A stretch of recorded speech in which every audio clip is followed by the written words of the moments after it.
All right, ladies and gentlemen, welcome back to the Chang Gang podcast. This is episode 54 featuring Adriel, aka Adriel_NC. Adriel, welcome to the stream. Thank you so much for being a part of the podcast. How's it going? I'm doing pretty good. Thank you for having me. Yes. So how are you doing? I'm doing great. Thank you for asking. Guys, on the bottom right, you can see our Instagram handles. Feel free to drop a follow if you haven't already.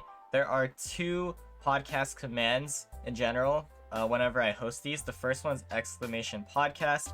In short, we're going to be learning about Adriel's life experiences. He's going to talk about whatever he can based on the questions I have.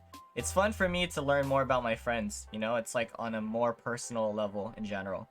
And secondly, we have the !guest command, which is a direct link to Adriel's Twitch channel. He's a fellow streamer, so if you want to check him out and support him, please drop a follow. Okay, Yes. We're gonna jump right into this. We're gonna get started. Have fun with this. Let's go. Yeah.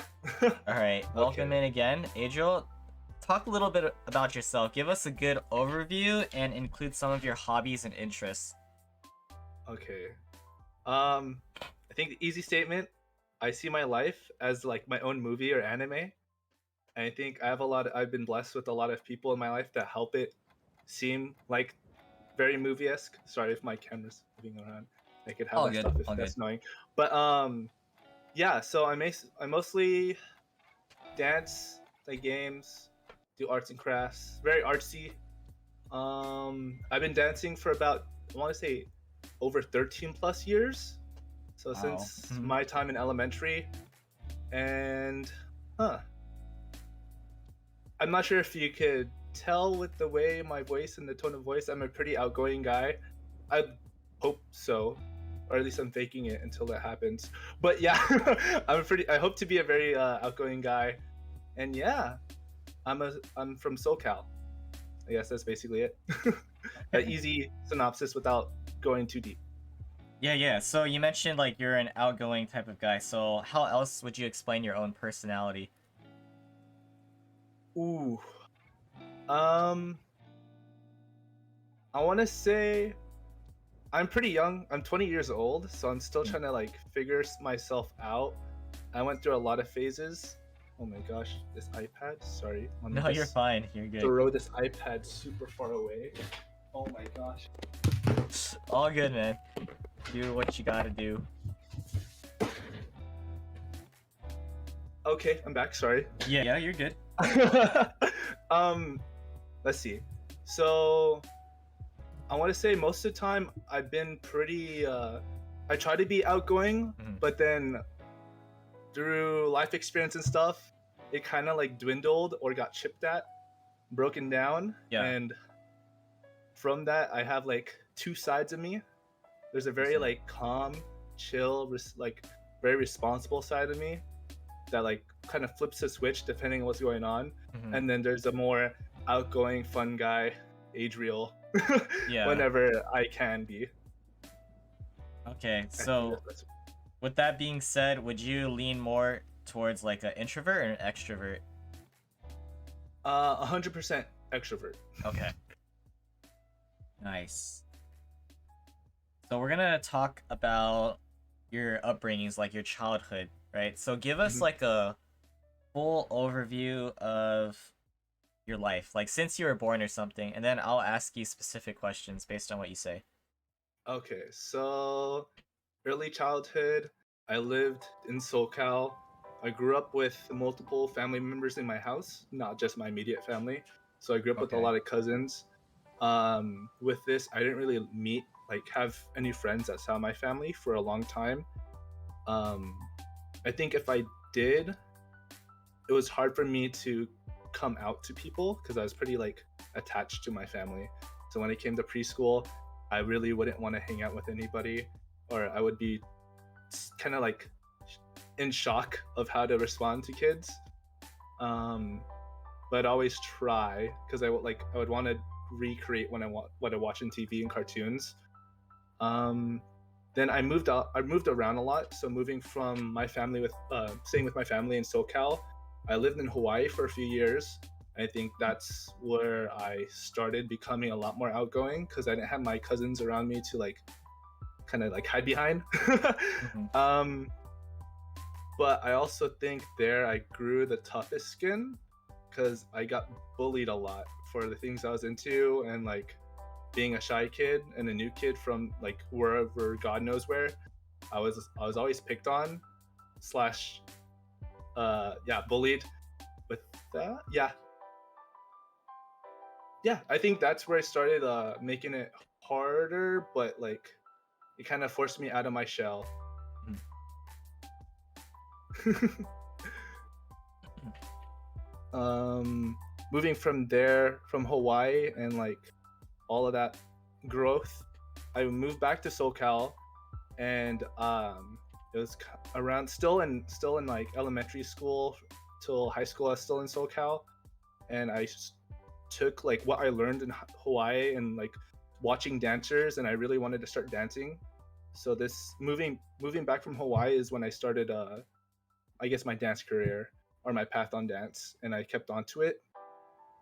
Um, Throughout elementary, I made a few friends from dance that I still dance with today, or I still have like best friends. So that's why I feel like I'm kind of blessed with that movie-esque life or Mhm. anime life, where you have those childhood friends that's been with you for years upon years upon years. And yeah, aside from doing dance, my parents wanted me to learn how to defend myself and not keep getting bullied or jumped for stuff Mhm. growing up. They had had me go into martial arts, so I did over 10 years of Brazilian Jiu Jitsu as well, and competed and spent a lot of time into doing that while all school and dancing and all that jazz. I Yeah. think that's most of my childhood. I feel like childhood's kind of hard because I'm Yeah. still 20, so I'm pretty young. So I usually, for me, I usually stop childhood around high school. Okay, that's fair. Yeah, All right, all if you right. wanted to I'll take ask a you segment here. specific stuff. Yeah. Okay, so first off, what was your relationship like with your parents, and if you have siblings, back then versus now? um, Definitely very different. I was super close to my parents growing up as because I was mostly the only child, and once I got a lot older, I started having two siblings, and from moving being me being a lot like there's a huge age gap between me and my younger siblings. I kind of started doing my own thing slash taking care of my younger siblings, so I became more independent. And like with me having becoming a lot more independent, some of my interests started straying away from what my parents were into. um like growing up, my I was always a huge fan of my dad because he was in the military. So I'd always see my dad, or I still see my dad, but like as a child it was easier to show that I saw my dad as a hero. And then with me and my parents, we all had a super nerdy interest into Star Wars and playing games and like bonding on all those things. But as I got older, I kind of found my own friends slash mentors, so I started like relying less on my parents. And then so we kind of drifted apart and had like a fallout. And then more of recently, we've started rebuilding and like reconnecting a lot more. Mm-hmm. But yeah, um, with my siblings, kind of didn't like it at first because they're both girls and they're both not into things I was into. So I was like, all they want to see is ponies when I was a little kid, and Yeah. pink and princess, and they don't like the cool superheroes, even though there's cool female superheroes. And then as they got older, they started becoming like super into the things I was into. Like I got them into anime and like K-pop Yeah. and drawing and gaming. So it's really cool. It's kind of scary though, because my siblings are becoming like mini versions of me, Mm-hmm. and like there's just taking parts of me and like learning it in different parts. So it's like watching myself as I grow up, and it's really trippy. Uh-huh. But yeah, that would be the best way to say or describe my relationship with my family. Like definitely now is a lot better, but it was like I want to say like a roller coaster. It started really high and then it went pretty low, like really low, Uh-huh. and then it's on the rise again. So it's very nice. Are you still like living with them right now, or are you away? Yes, I still Okay, live with my family. Yeah. got it. You mentioned a huge age gap. Like, what is that like Um, with your I'm a siblings? terrible I'm a terrible kuya if I can't remember my. Oh, Okay. it's okay. It's okay. My the middle child is middle school-ish Okay. status and Mhm. below, and I'm in college, Yeah, so it's I a see. pretty big gap. That is But okay. it's pretty cool. All right. So, how did your family handle discipline back then? Ooh. Um. So when it came to discipline, I'd usually get a lot of things taken away if I did anything wrong.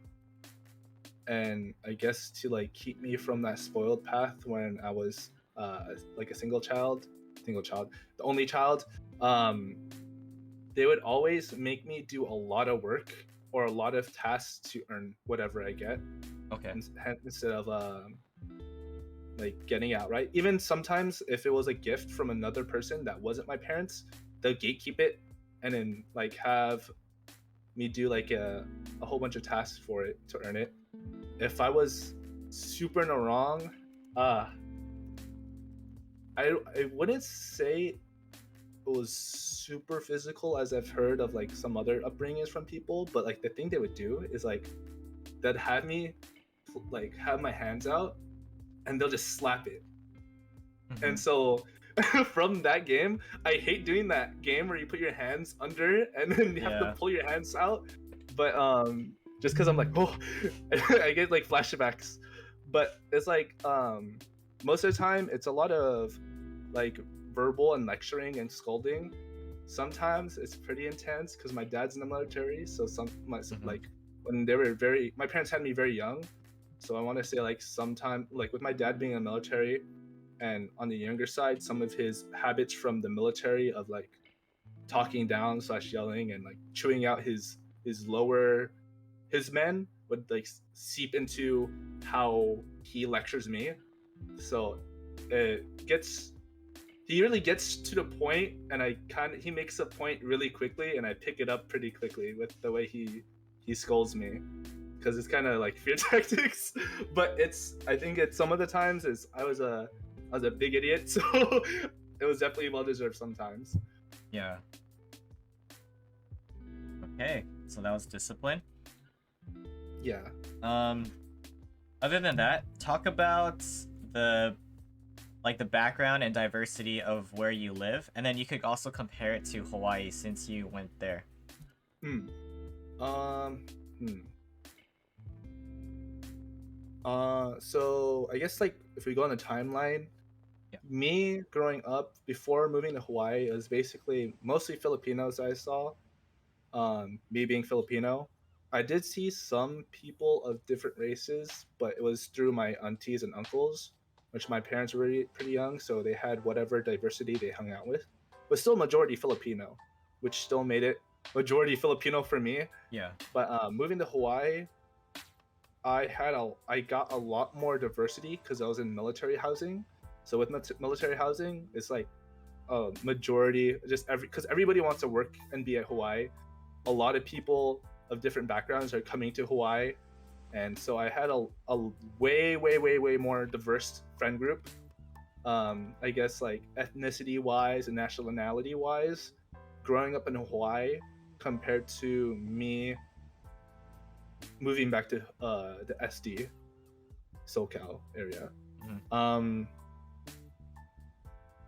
like moving back to SoCal, it was still I want to say majority of my friends and the people I met or became friends with were like Hispanic or of like Latino ethnicity slash Filipino. Just because around SD that's very common. I want to say without like putting down, yeah, just because from my neighborhood is there's a lot of Filipinos. Mhm. And then there's also we're pretty close. SD and SoCal is pretty close to the border, so we have a lot of Hispanic and Latino background people and living around here. Gotcha. So what was the specific reason as to why you moved to Hawaii and then you moved back? Oh, so my dad, like I mentioned earlier, my dad was in the military, Mm-hmm. so he would get stationed in a lot of different places. Um, Also because of that, my dad would move a lot, and sometimes for the sake of like my family being stable and having like a like being able to really like lock down and like experience whatever wherever we're at, he'll like work super far from home for like almost a full year and just come visit us in increments Yeah. so that we don't have to uplift our whole life and then go move to wherever he's at. So like, yeah. Got it. Okay, so this is still about your childhood. Briefly talk about those really, really good friends that you made in elementary and how they're still your friends today. You talked about Oh, they also dance, you said? Is that true?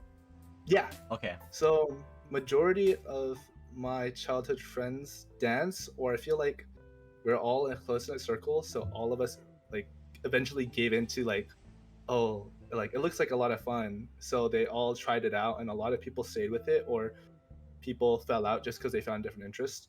But back in elementary, when I started dancing, um, I started learning like a style called popping and waving because I loved watching Jabberwockies, and Mm. Jabberwockies derived a lot from that style. And I kept it to myself just because there's not really anyone to talk to until there's like I think there's like someone saw me at a studio at the studio, and we started talking about it, and there's like circles started growing. And so from moving from there, I've gained a few friends. um, I'll just go by first names like Isabel, my friend Isabel, Isabel and Jacob, Cole and Aldrin. We're all maybe not part of the same group, but we all like were really like close knit together. Some of us closer than others, and we started all having like dancing together. More specifically, me and like Isabel, and had another group that we made a little dance crew in elementary, and we would dance and perform for our class slash make performances for our class to present to the school. And we had always they would always dance during like the talent shows and stuff like that. um, Moving through middle school to high school, some of my childhood friends from elementary school started like picking up and hopping into the dance community a lot more. So that's when my friend Jacob hopped into the circle, into the pit, and then I made another like a lot more best friends that added to the circle and started growing. So it was really crazy to see how like that small group of friends from like just watching us and looking like it has fun. Like it was a lot of fun. Like just try it out and like fall in love with it. It's like very heartwarming to see like the things that I love, like and bring me a lot of joy. Also brings a lot of joy to people around me. And I think when high school came around, that's when a lot of my friends that weren't dancing like really wanted to try it out, and a lot of them stuck with it, and it was really really really cool to see. It was like surreal, like, like being able to like see like homies I would just walk home with every single day and just be really goofy and then play Smash at their house, or play like the COD Zombies every day after school. And then next thing you know, I blink and we're gonna be hitting a stage and performing in front of our high school, or Mm. doing an assembly together and stuff. So it was really cool to see. And like even now we still have a circle where we like hang out for holidays or dance in class together, or just hang out for the fun of it. Yeah. Nice. That sounds awesome. And since we're on the topic of dance, I'll at least ask a few more things about that. You Yeah. mentioned that you were basically inspired by the Jabberwockies, at least with poppy and waving. What would you classify your style as of today? As of today, Yeah. um so in the dance community, it's very weird. Mhm. At least with the community I'm part of. um the one that I've been a part of is like they call it choreo now. It used to be called hip hop, growing like mid 2000s, so like 2010, 2009. And then people that did hip hop were like, "Yo, this shit ain't hip hop," and then they're like, oh shoot, you're right, because we're like taking stuff from contemporary or different grooves or popping and waving, which is still hip hop, but like a lot of different styles. So it wouldn't make any sense to call us hip hop if we're not entirely hip hop. And plus, the hip hop community is getting angry at us, so it's like, okay, we might as well change our name to be more appropriate. And at one point, I forgot, I don't know how, but the term that we used became urban. But with of recent years in light, urban was found to be a lot more derogatory than what a lot of people use it, or what it usually is used, or is used in a derogatory term with more malicious intent. So we decided to move off of urban, and we have open. There's like multiple terms. It's like open, all styles, mix, or just choreography is like a way to describe my style. But it's a little bit of everything, because yeah, I've had influences from a lot of different styles, and I've danced and trained in a lot of different styles. So it's always evolving too, as like the Yes. generations go on. Yes, definitely not what it used to be. Okay, so with that being said, how many like hours in a week would you say you practice dancing or commit to it? Right now, it's not as much as I would love it to be. Let's say in a week, and it's like pretty late. I want to say minimum, like it would be minimum 10 hours a week, just dance, at least with rehearsals.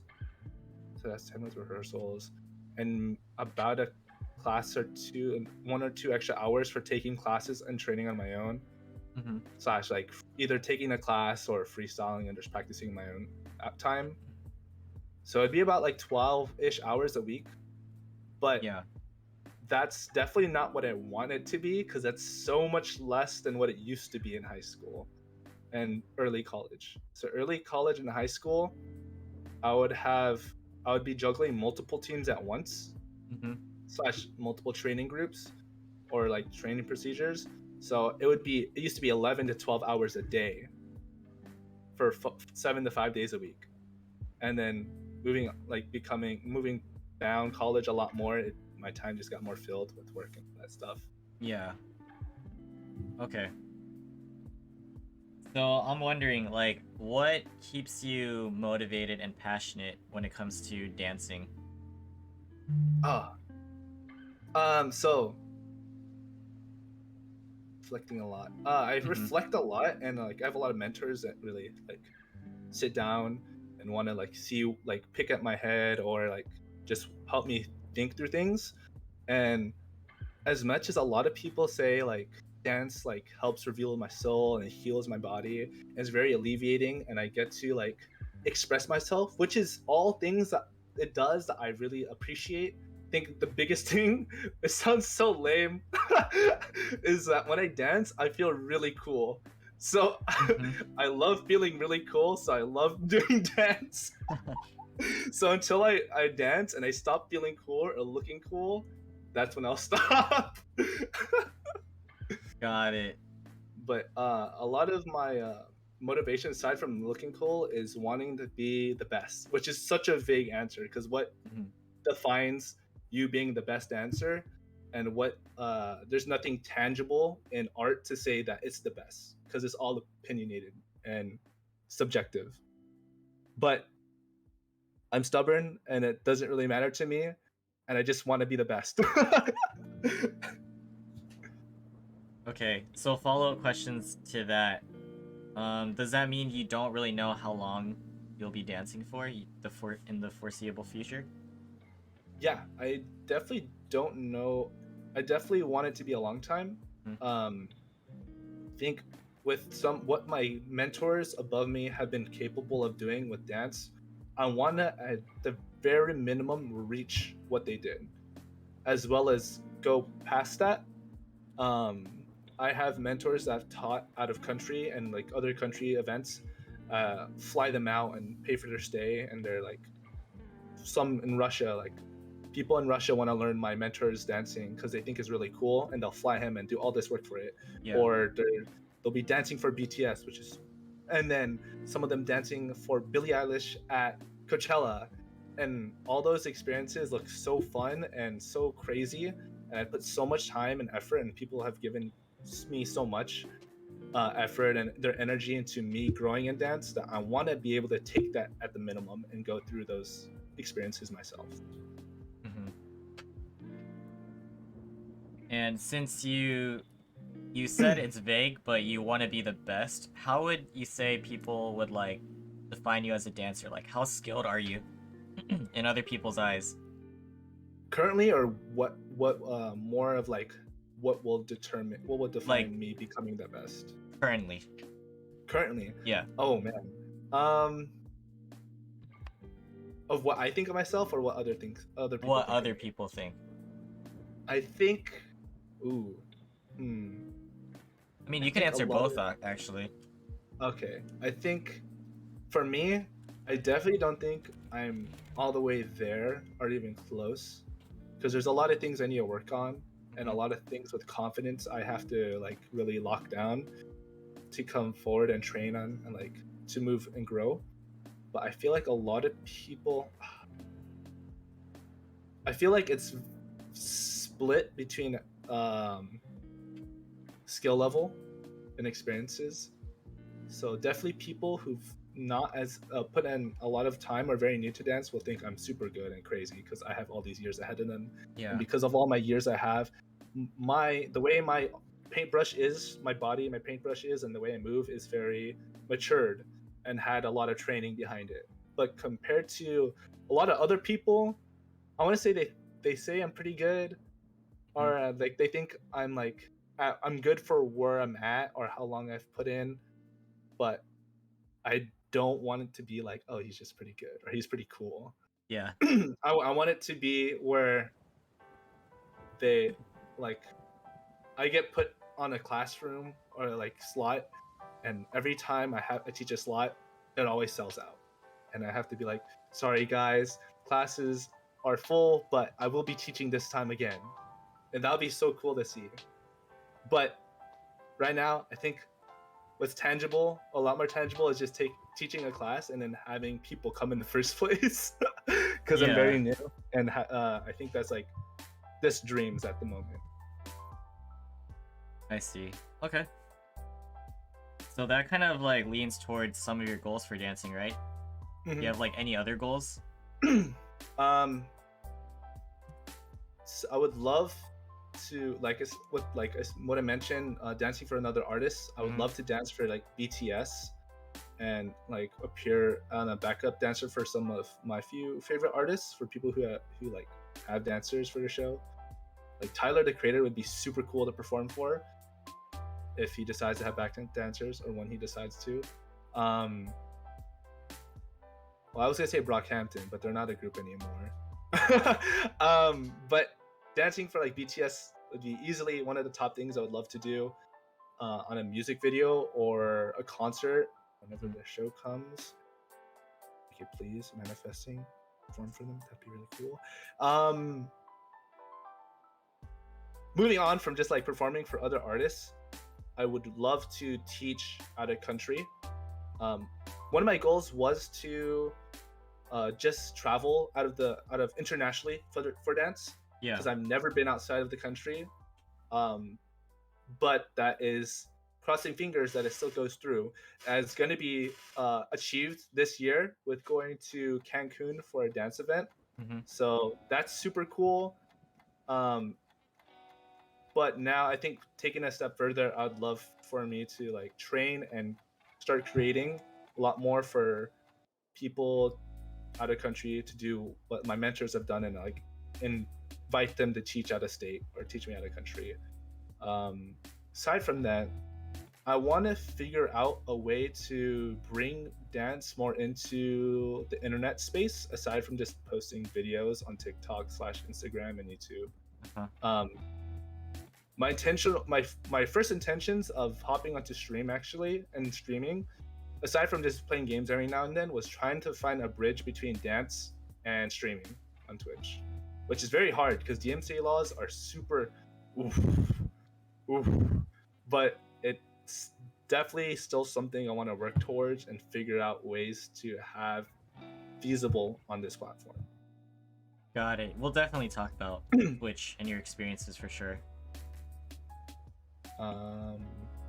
Is there any other dance goals that can come to mind? I think that's basically it. Aside from dancing for concerts, maybe choreographing or having a music video or being on a music video is another thing, which is very similar to dancing on a concert. But the concert's just on a stage life, and performing on a stage is a lot cool.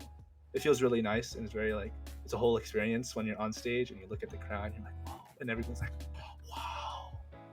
Yeah. But yeah. Okay. So this might be a weirdly worded question, but Mhm. so you know how a lot of people who dance, they can't do it full time because they have to like have a sustainable job, right? Yeah.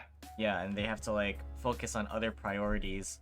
From your own experience and what you know, what is like the percentage of people like going into full time without the need of like another job? Ooh. I want to say, from what I'm seeing, like 10% of the community. That might be too generous too.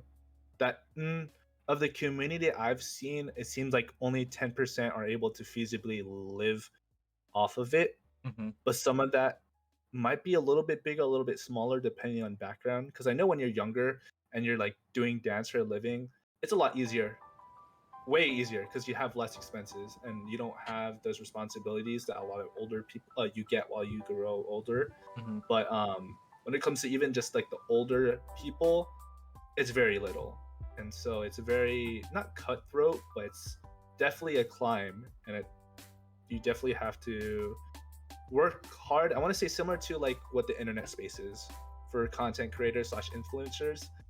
There's not a huge number in comparison to the rest of the internet that also partakes in content creating that is able to make it a full-time lifetime job.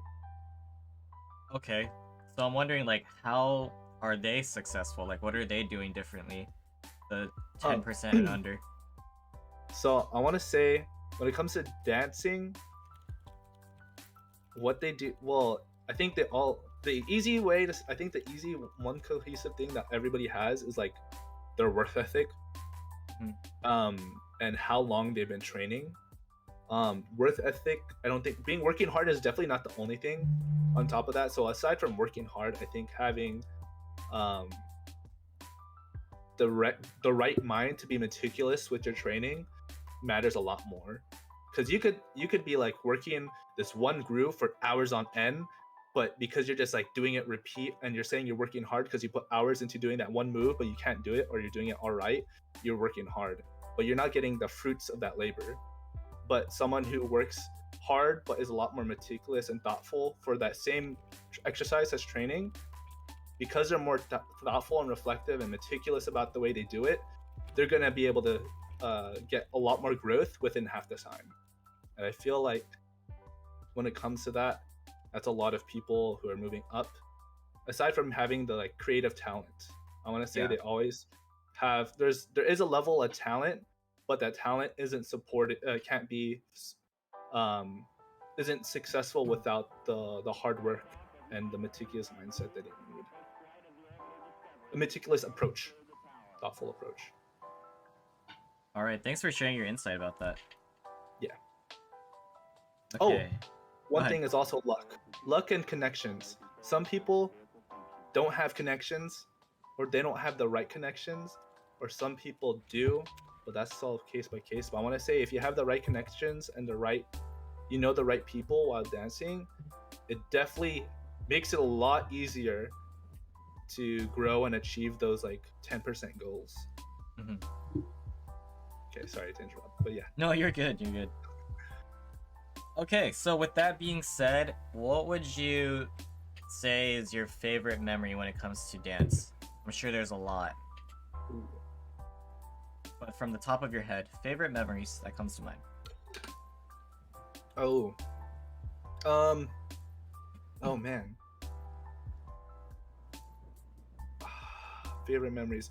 Oh, so when it comes to dancing, there was I was on a team called New Image Dance Crew, and that team we wouldn't place a lot for a lot of the comps that I know that did. They get really close to it, but they'll never like break past it. And we had one set we called the school set, because the whole set theme was that we're in dance class 101, and we're learning about the things that you could gain from dance aside from just dancing.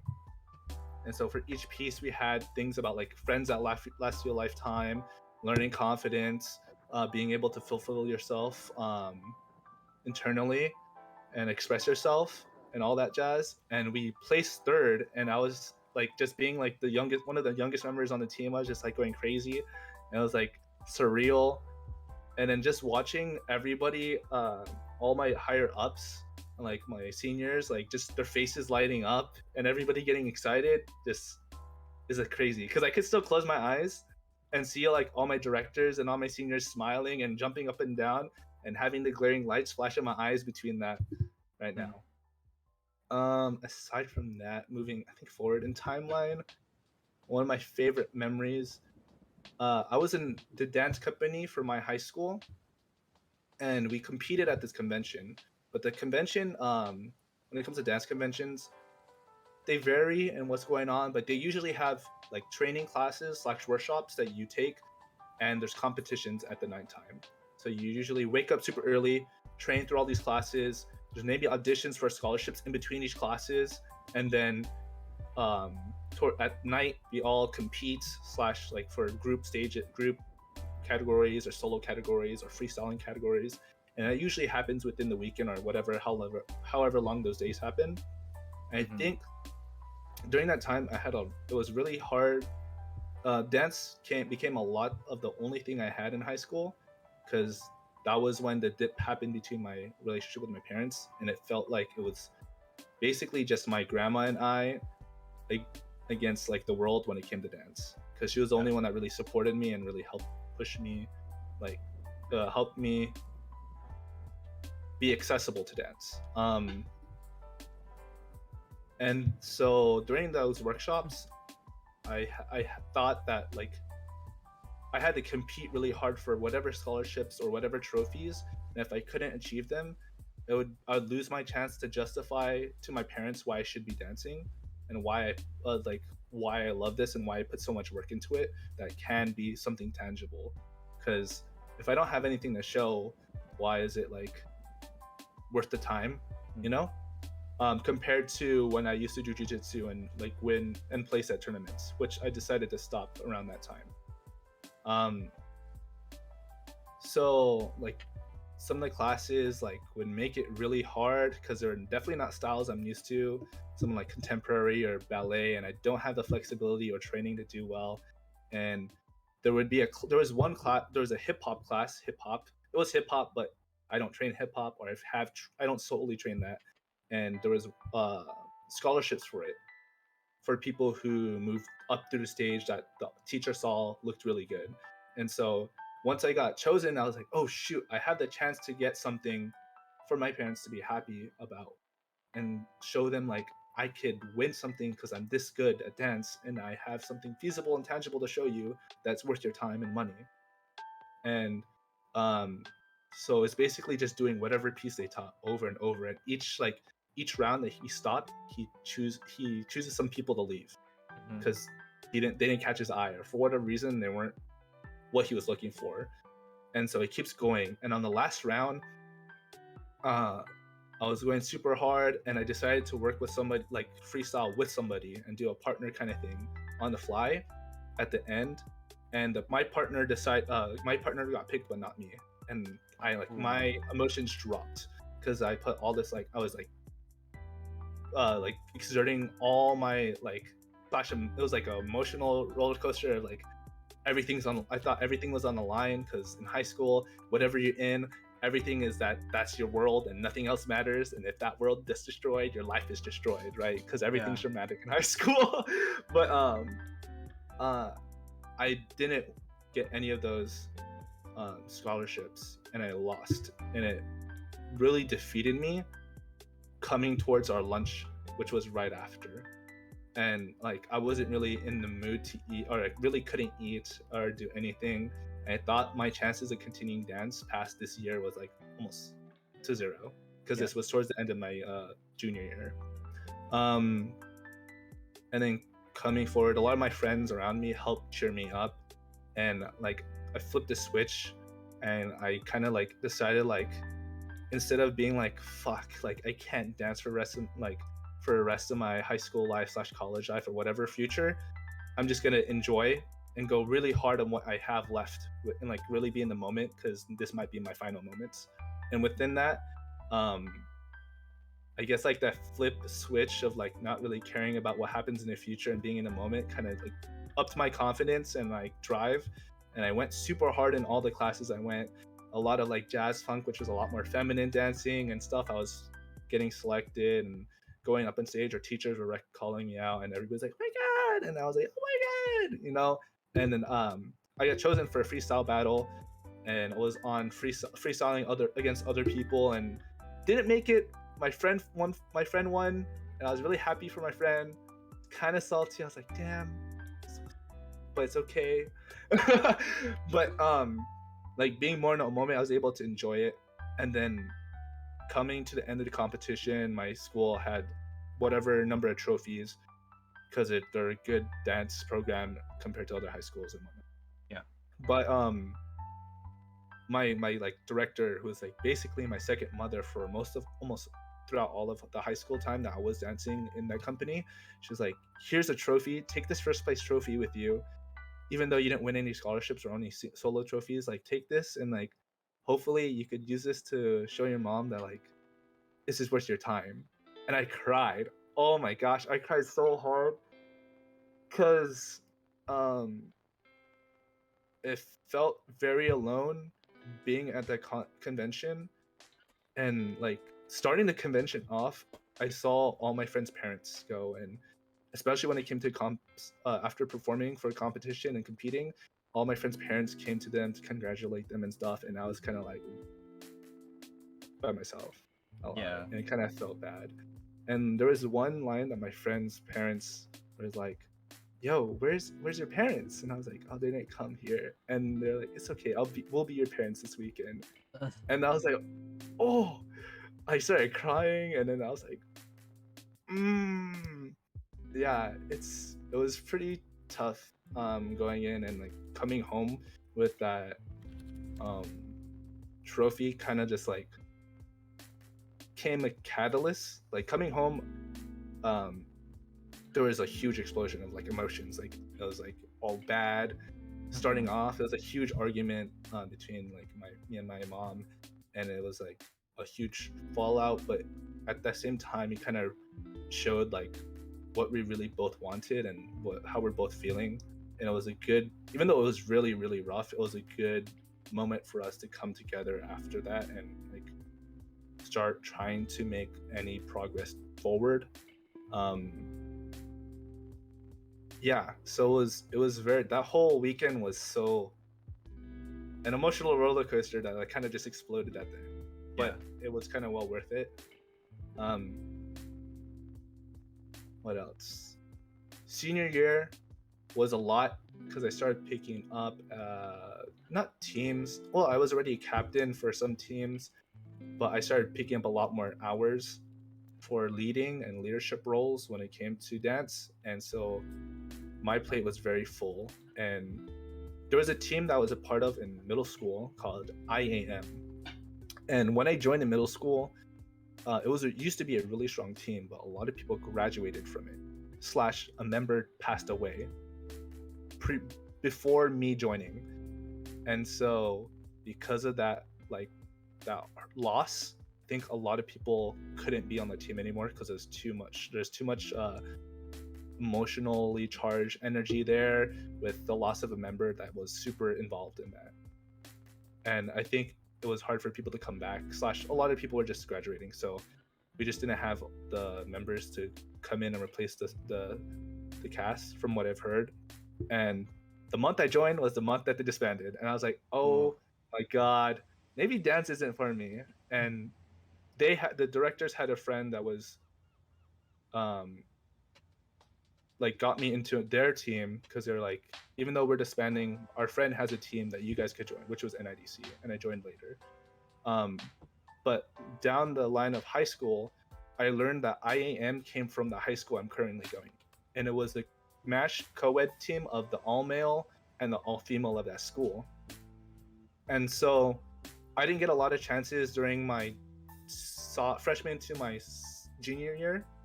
Why am I? There's no S's. But my sophomore to my freshman to my junior year, I didn't get a lot of chances. Although I was on all male for some of those years, or 2 of those 3 years, but I didn't get the chance or the support to combine them together because things weren't aligned. And coming senior year, I was part of leadership. And all my childhood friends were part of the leadership of all male / all female. So the stars kind of aligned and were like, oh my, you're a captain, I'm a captain, let's just do the co-ed. And I was able to really achieve that one last team that was kind of like lost in a sense of time, and help organize. I really like pulled the teams together and organized, talking to a lot of the alumni and reaching out to alumni and being like, hey, we're just some random high schoolers, but we're from your school, and we're also on the all male, all female teams you guys used to be, and we'd love to make a co-ed team again, but under your guys' alumni team, IAM. And I started reaching out to a lot of the alumni that I've learned from my direct dance director at the high school, that told me, because she was an advisor, so she knows all the students and what was very like which students were very like important to the leadership, or at least putting the whole thing together. I reached up to all the ones I knew / learned of, and we had that project, and it was kind of like my child, my baby. Like I brought this back, and I was able to present it to the person I mentioned before who passed away. Their mother would give back to the dance community at the high school, and she would hold a performance every year, or the school would hold a performance in her son's like honor, right? And so during that show, we were able to bring the team that her son put too much time into and present and show like that we brought the team back, and your son's legacy lives on. And it was very nice to see, and very heartwarming. And that person's now my boss, which is pretty cool, on my side job of where like my part-time job. But being able to like bring this team together and then have it like every now and then, every few years, come back and see that the team's still like living and thriving, and they're still making really crazy like banger sets, and they're dancing super crazy, and watching them grow is just so cool. Like it's so crazy. It's so cool seeing something you make and your legacy and all your effort like live on and flourish. It's just very heartwarming, and happy to see that people are growing from it and stuff. But I want to say it's one of the craziest things. I think the last moment, I only say my last craziest time, like memorable, just because there's a lot of emotions, was joining the adult team I am on now, called 220. I was on the junior team in the second half of high school called 110, because my team transitioned. NIDC like directorship from NIDC transferred, decided to make a new team under the current adult team that they were on, 220. So the 220 is an adult team. What do you call the junior team? Half of that, 110. And it's like, oh my gosh, that's so smart, but also so stupid. But I joined that team, and I was training under a lot of people for 220, so it's kind of like I should be able to make this team. But coming towards that auditions, I was really in a bad mental place and had bad mental habits / thought processes that made it hard for me to really believe in myself and think that I could join these teams that I've been looking up to. And it didn't help that a lot of people around me, I found out later, doubted me, of which I felt it, but I wasn't. It was kind of confusing to determine if they're actually doubting me or if it's just my mental state telling me everybody's doubting you. And coming to the auditions, I was like super anxiety driven. My shoulders were always tense. I had really bad breathing habits. I was like breathing really fast, so it was really hard to just dance in general. But like I was learning a really hard, fast piece to a Drake song, and I was like, oh my god, like person I look up to is teaching this piece, and this piece is really, really hard. It looks so cool. I want to look cool like that, but I can't look cool, and my mentality is like, I suck. Everybody's watching me. They see all my mess ups. I can't do good. I'm not gonna make this team. I hate it here. I hate it here. And then they decided to do auditions because usually auditions come like you learn the piece, and then everybody leaves the room. It's just the people, the director or leadership in the room, and they just watch you in a small group dance. And there's like writing down, like keep a blank face. And it's very intimidating. I bet. And that day decided, oh, we're gonna have everybody stay in the room watch you. We're gonna do the same thing. It's just now everybody's watching you. And I was like, like now there's more eyes to judge me. I can't do this. It's impossible. But on the contrary, is a really very, very helpful because you feel the energy in the room. Yeah. So everybody's trying to push toward make this team, and so everybody has the same goal, and everybody is somewhat familiar. Even if you aren't, you kind of seen each other, or if not, it's cool because you have new faces, and everybody's really just hyping each other up and putting positive energy in.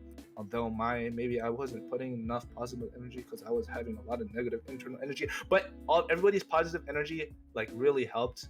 And what made or broke it for my mental was watching people who were already on the team have little mess ups and then like kind of joke around and be like, and when they mess up and they could keep going, and seeing that like I don't have to be perfect on this team, like I just have to try my hardest, and hopefully my hardest is what they need. And really like helped me. And normally when it comes to dance, when I'm like nervous or something, I dance really small because I shrug up and breathing gets bad, so my breathing is really bad. So I can't make big movements or move really fast because I have no air in my body, and I can't extend my reach of whatever my arms are moving because my shoulders are shrugged. But because I think another thing, like another flip of a switch, like an anime, like it switched and my energy went super big. Somehow my breathing went perfect, like in like total concentration, and like you can see that breath like exhale and then through my nose, and then, like from Demon Slayer and all that jazz. And my audition went really well. And my mentors who were watching were like, yeah, you kind of did the opposite of what we thought you were going to do because you're super anxiety driven right now, and you danced bigger and stronger than you ever did, which was super cool. And from there, like I had a huge sigh of relief, and I had like a spite. Like I learned of all the doubters. I'm a very spiteful person, so when people doubt me, it feels like a power up because I'm like, yes, doubt me more. Like I'm gonna prove you wrong. And like it felt really, it's so toxic in a way, like kind of toxic to be like, yeah, like keep sending me all this negative energy because I'm just gonna be able to go at the end and be like, I told you so. But yeah. Beside that, like it does help because I feel like a lot of my time growing up has been like the underdog. But yeah, that's some of my craziest memories for dance. Nice. Thanks for sharing that. Of course. All right. So to finish off the topic with dance, would you say you have like a favorite personal piece in regards to like expressing yourself, and then maybe one for like the most difficult piece that you could do or have done? I want to say from all my difficult pieces I've learned or done, it's basically what was the last piece I learned, because I'm always like going into really advanced hard classes, and every time I think, oh my god, that piece is hard, my brain is fried, I can't mush. I don't know how I'm gonna drive home because I have an hour drive from this class down south.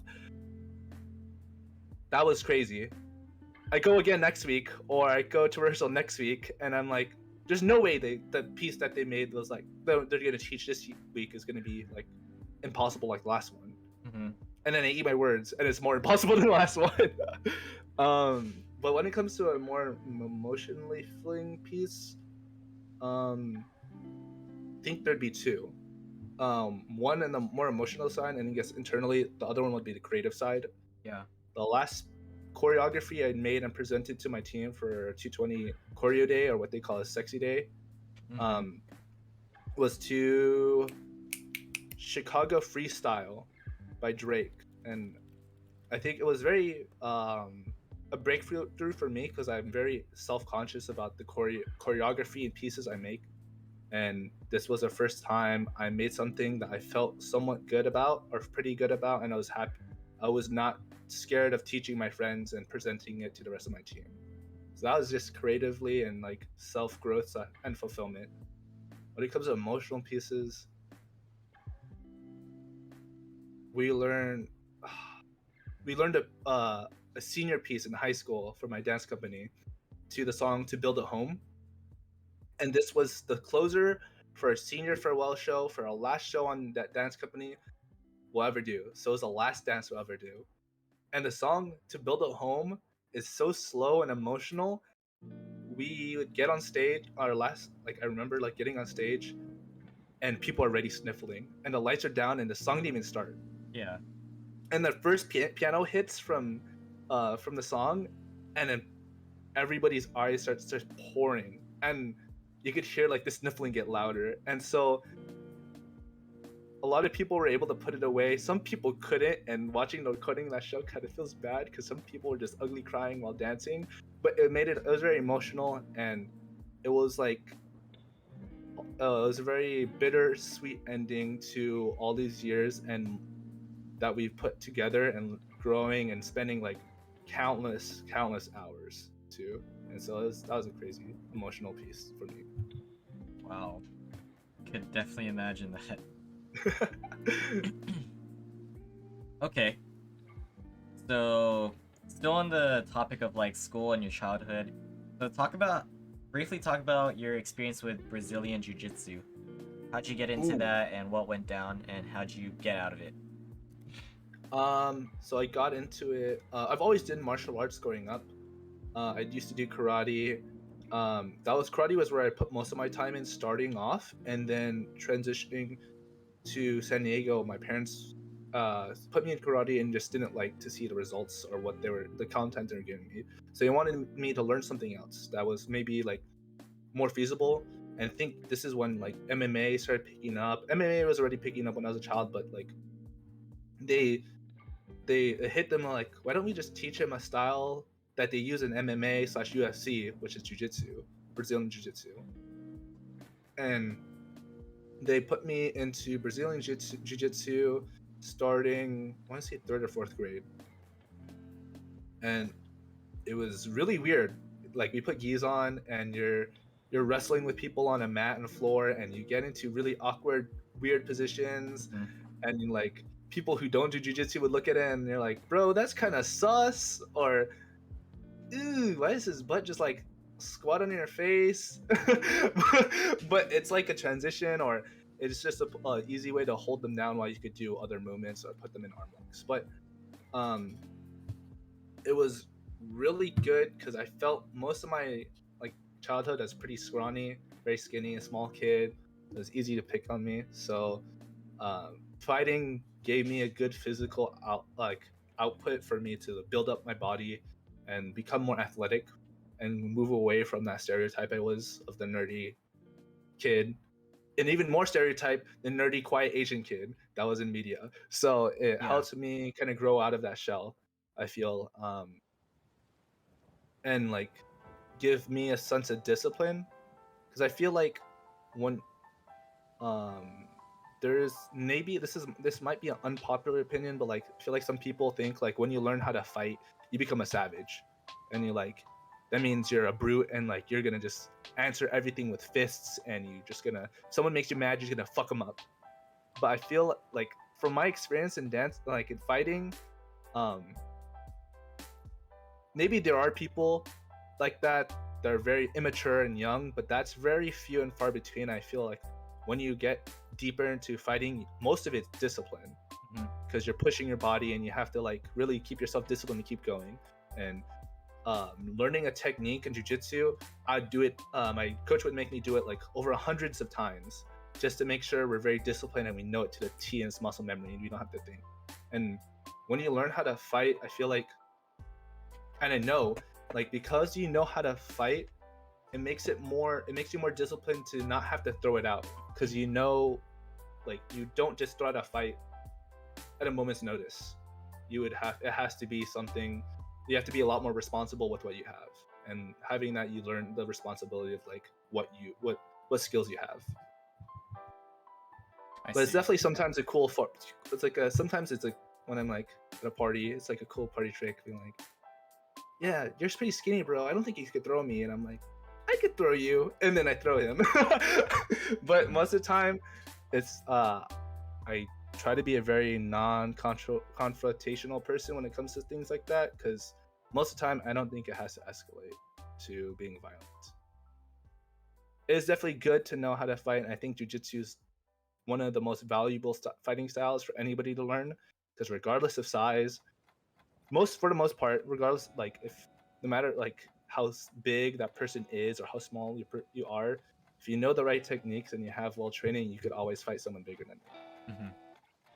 Or it gives you a good fighting chance if it's not a guaranteed win. So that's just something I was going through like the timeline. I said timeline and going through the timeline a lot. But starting jiu-jitsu, I would compete a lot during my like end elementary through middle school into some of my high school. It would always, because I'm tall and lanky, but I'm still skinny, it would always be hard to find people my size / age group. So my fights would always be like a small group of like 3. 5 is being generous, and I've only had a few brackets with 5 other people. And a lot of my fights would be like, if I lose this fight, I'm placed 3rd and basically last. Or I just fight 3 people and that's the end of my bracket and I get 1st, which happened only a few times. But I've been in a few tournaments, nothing too crazy or international. I just was never confident in myself to go out to that. / when I was confident in being able to go and like perform on the international, or not international, but like the big leagues of jiu-jitsu for me as a kid. I had that's when my interests of dance started growing and I started prioritizing dance. And so because my priorities in dance grew a lot more and I started taking on more responsibilities of being captain of all male, captain of all co-ed team, and being on a team outside of school / being on a team in school, and having a total of 11 hours of dance every day for the next 5 days a week, and some stuff on the weekend. My junior year, senior year, I could not keep up my habits with jiu-jitsu and decided, like, just for the sake of me wanting to do my priorities, I'm gonna have to drop this. It was pretty hard to do it because my parents really wanted me to keep doing it, and they thought with my experience and my skill level, I could just be a teacher as my part-time job for jiu-jitsu and help train people / like kids and adults. But that was definitely not what I wanted to do.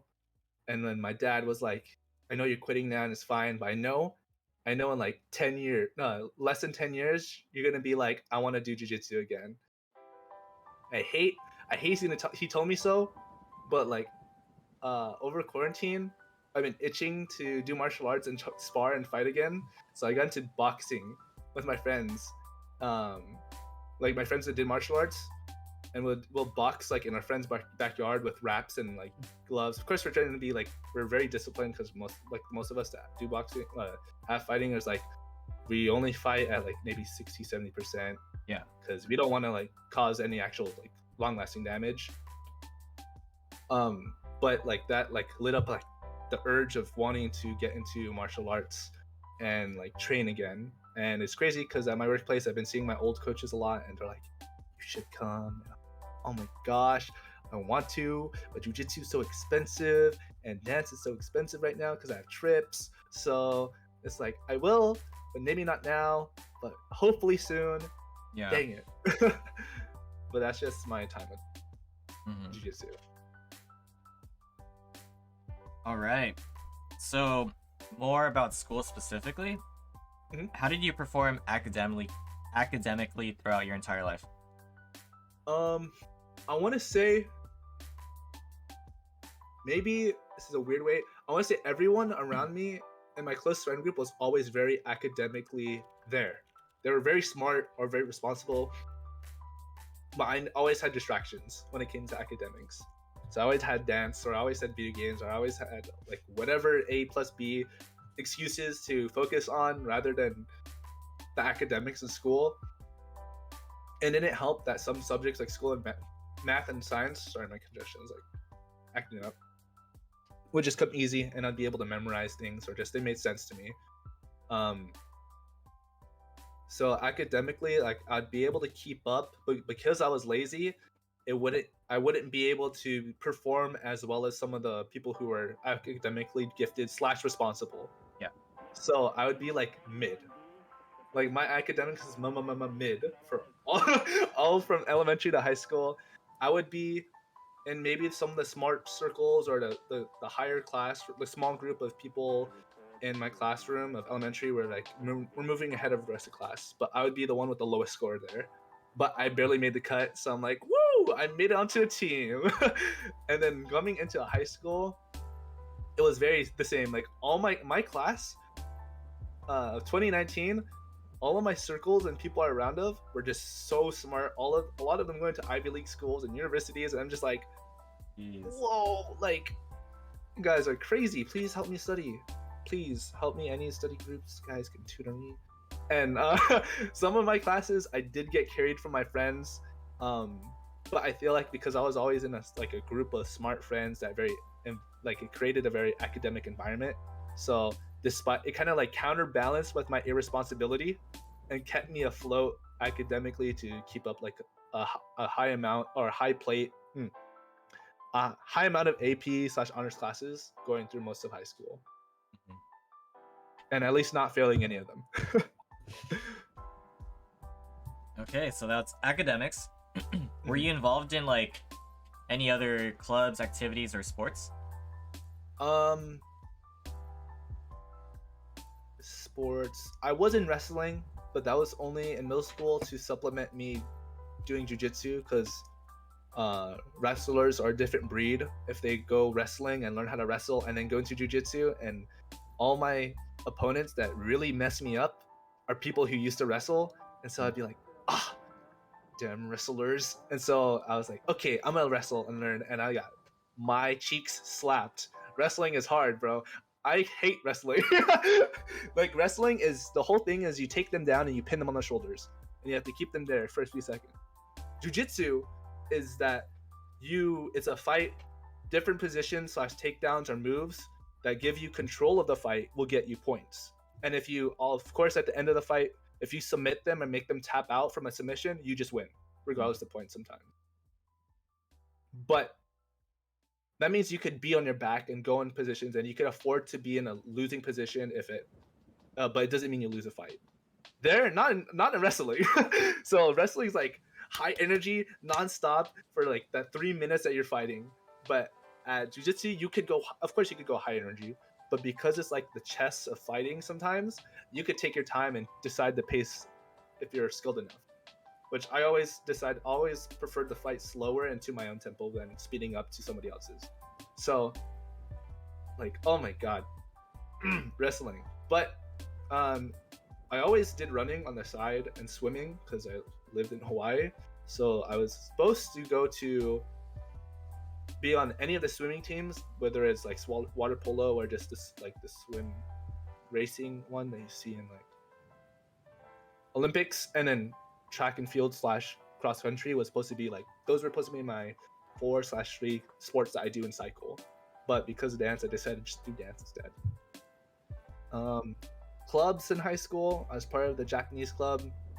Like the weeb, I am not fully weeb. Technically, I got like 10%, 12% Japanese in my veins, so I could say Ohio without being too weeby.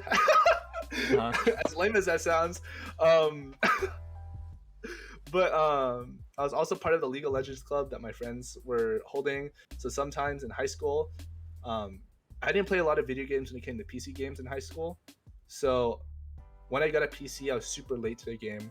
Or when I was able to play PC games, I was super late compared to all my friends. And so League Club was kind of like my way in introducing me to the game, like PC community of gaming. Yeah. And we had my junior year, we were finally able to get like a League LAN meet approved on school campus with school Wi-Fi, which was like a crisp 5 ping. Oh my god, like only pro players can only like imagine having single digit like ping at these days. So it was like amazing. And because I was the trashiest person there, everyone had low expectations. So when I got even a kill, it was the hypest moment. It was like, oh my gosh, that's crazy. But but then I'll get one kill and be like, everybody's like, he just wins, and then I get bodied for 9 kills after, and the game was lost. But that one kill, I'll ride my wins when I get them. But that was like the only clubs I was mostly part of. Most of my dance, most of my school is like mostly dance academic. Mm-hmm. Okay, so with that being said, you mentioned your stereotypes from beforehand, but what was your high school stereotype? What were you known as by other people? Goody two shoes and a dancer. I was an Asian stereotype because a lot of the good Asians were goody two shoes, very academic, so everybody kept that for me. And then dancer because I was always on the dance team, or whenever people met me or saw me, they'd see me like pretty like quiet or like me joking around in class and just being focused in class. And then most of the time people saw me, aside from just my classmates, would be from me being on stage or performing for the school. So I was always known as a dancer, and even to my like dancer friends, always knew me as dancers because I was always training on the side. So that was basically my stereotype. No one really, I think most people didn't think I could hurt a fly because most people don't really like know I do jujitsu. Yeah. And it wasn't something I flaunted all the time. But yeah. Gotcha. All right. So, touchy subject that you briefly mentioned, especially when you're in Hawaii. You mentioned that you got bullied, right? So, talk about that and how did you overcome all of the bullying? Oh, did I even overcome it? I think it just ended by circumstance or situation, but I laugh about it now, but it's probably pretty bad. Because I was, like I said, I was like very nerdy as a kid. I was always picked on by the more athletic kids or the boys group, right? And I would always like have friends with females because like the boys didn't accept me. At least I could like hang out with the girls, and girls I'm like, yeah, and all that jazz. But then I'd get bullied because I'm only hanging out with the girls, and they're like, you're so girly, and I'm like, bro, what? And I would get like picked on. I'd get in a few fights because I get bullied, and I would get sent to the principal office and destroyed by my mom and my dad. But they would always pick on me because I was a very nerdy kid and I was quiet. And I made it. It sucked, but I think thinking back on it, I always had I always had close friends with me. So even though I was like maybe the only kid being nerdy, to them I still had a group of nerdy friends and people to come to. There's definitely a time when it came to Pokemon cards. I love Pokemon cards. Nice. But when it came to Pokemon cards, as a kid, we'd all collect them, we'd all trade them. One time, this kid saw my cards because I was trading in a bus ride, and on my way home, I got jumped for those Pokemon cards, and they stole the cards from me. I got like beat up a little bit as a kid, and they like left, and I just like lost all those cards. And then I'm a spiteful person, you see, and I learned that these kids hid their cards for whatever reason. They dug a hole and hid it in their yard. So in the late afternoon, I dug a hole in their yard and took all my cards back and then some. But then I have a really strong guilty conscience, but I was too scared to face them because they jumped me for the cards in the first place. So I flushed all the cards down the toilet because I didn't want to face them, but I also didn't want to have the things that made me feel dirty. Yeah. So I was like, I gotta get rid of them. I can't just throw them in the trash because they're shiny, and then maybe my parents would be like, and I'm like, oh my god, what do I do? And then my thought process like, oh, the toilet just takes everything and throws it away, right? So I was like plunging for an hour, plunging all these like nice Pokemon cards down the toilet. That is a hell of a story. And then I also threw away my own cards because I looked at my cards and I felt a strong feeling of guilt. So after I finished their cards, I looked at my own collection and said, I can't. And then went with it too. So it literally went down the drain. If they can't have it, you can't have it either. Yeah, no one's happy here. Wow. Okay, so that was like an example of how you were bullied. um, When did it ever end? Like, what happened? I think there's one moment. I don't think it's like the defining moment, but there was one moment where there was this guy in elementary moving back to San Diego. Not much fully changed in the start. I was still seen as the nerdy kid that everybody could pick on, but I had a lot more friends now because I became more outgoing, and I had friends that I trained with through jiu-jitsu when I started. So there was one kid that was like picking on me, and he called me something, and I was not really happy with it, and so I definitely was like, no, like, I don't know, I equivalent to what a child says of like "f you," that's not true or something, and he got mad, and he grabbed me by the shirt, and it was just us hanging out, right? And then the bigger guy, this really big, like he's the biggest kid in my class. His name is Jaden, and I trained with him jujitsu. He knew, like, he was my close friend, and he grabbed the guy who's grabbing my shirt and grabbed him by his shirt and said, "Don't touch him like that." And the guy, being smaller than the biggest guy in the class, stopped. And so because I had my friends to rely on when I needed them most, Yeah. it kind of just stopped. I also feel like a lot of people don't know I'm super nerdy outright until they talk to me. So by passing, you wouldn't know. And luckily in this time that becoming more modern, a lot more people are coming out, or it's more acceptable to be nerdy or slash a weeb and all that jazz. So you don't see many people bullying like, oh, you play Pokemon, nerd, and like taking their DS and like holding it like a goofy movie and all that jazz. But thankfully I'm just lucky with the timing that I also have this environment that's changing and becoming more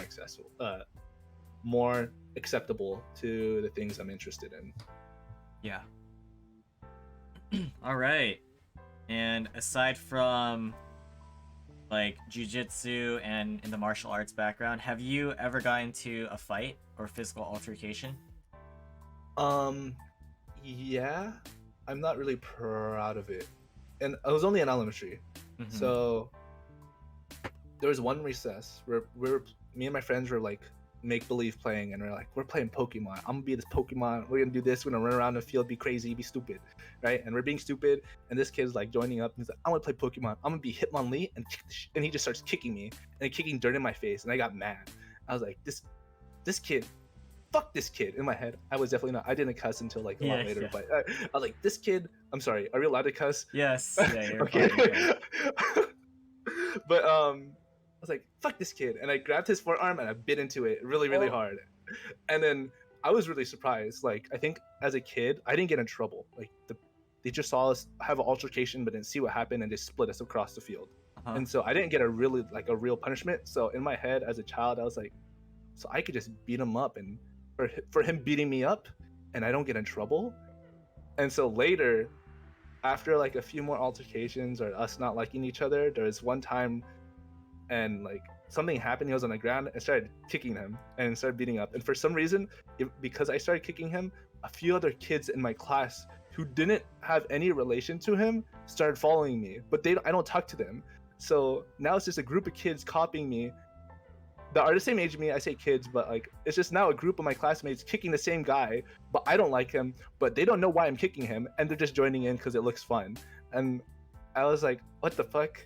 But okay, I guess, like, yeah, I hate this guy. I'm so mad. Like, he kicked dirt in my eyes and kicked me on the ground and stuff.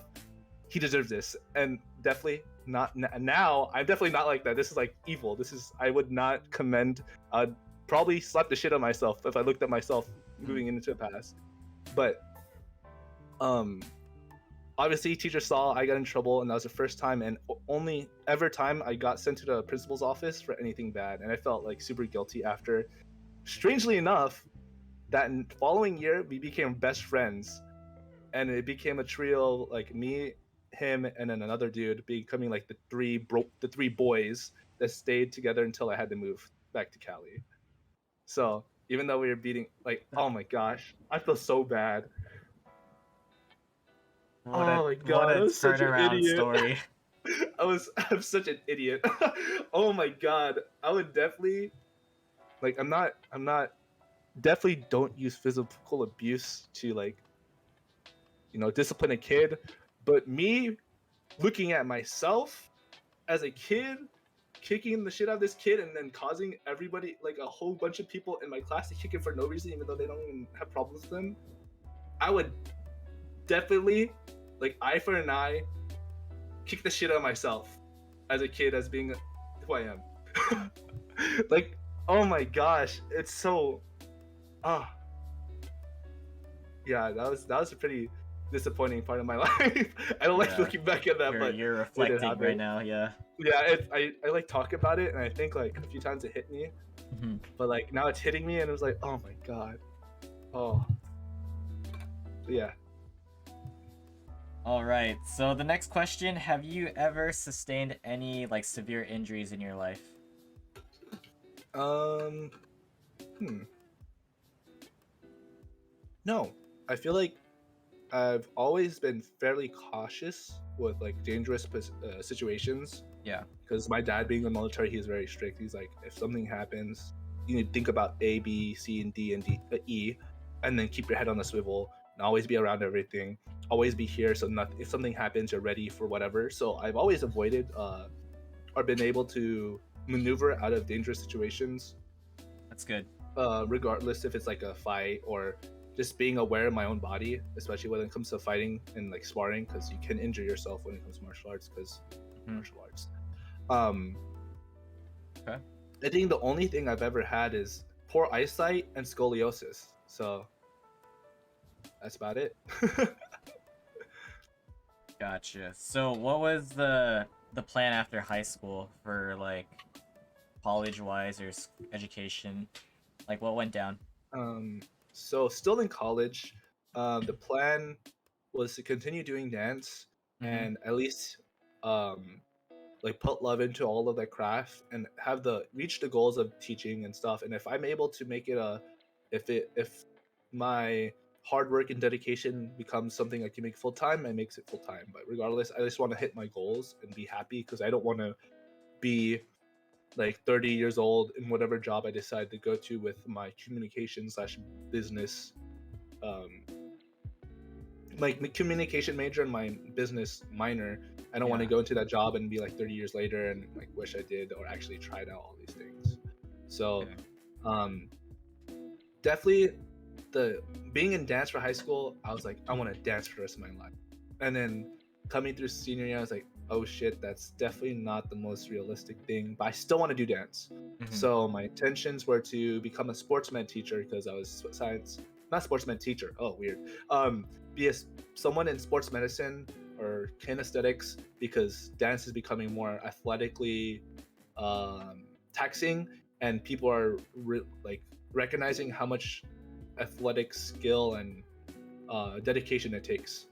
So being sports medicine would help because dance becoming recognized for its athleticism, Mm. as well as that didn't work because my parents shot me down because it's like if you don't know sports because you're not a sports person, like tell me a team right now, tell me 3 football teams, and I'm like, we had like San Diego Chargers and San Diego Chargers, and then there was that one team, San Diego Chargers. And my parents are like, you're definitely not gonna get like secure jobs in that field if you don't know anything with sports.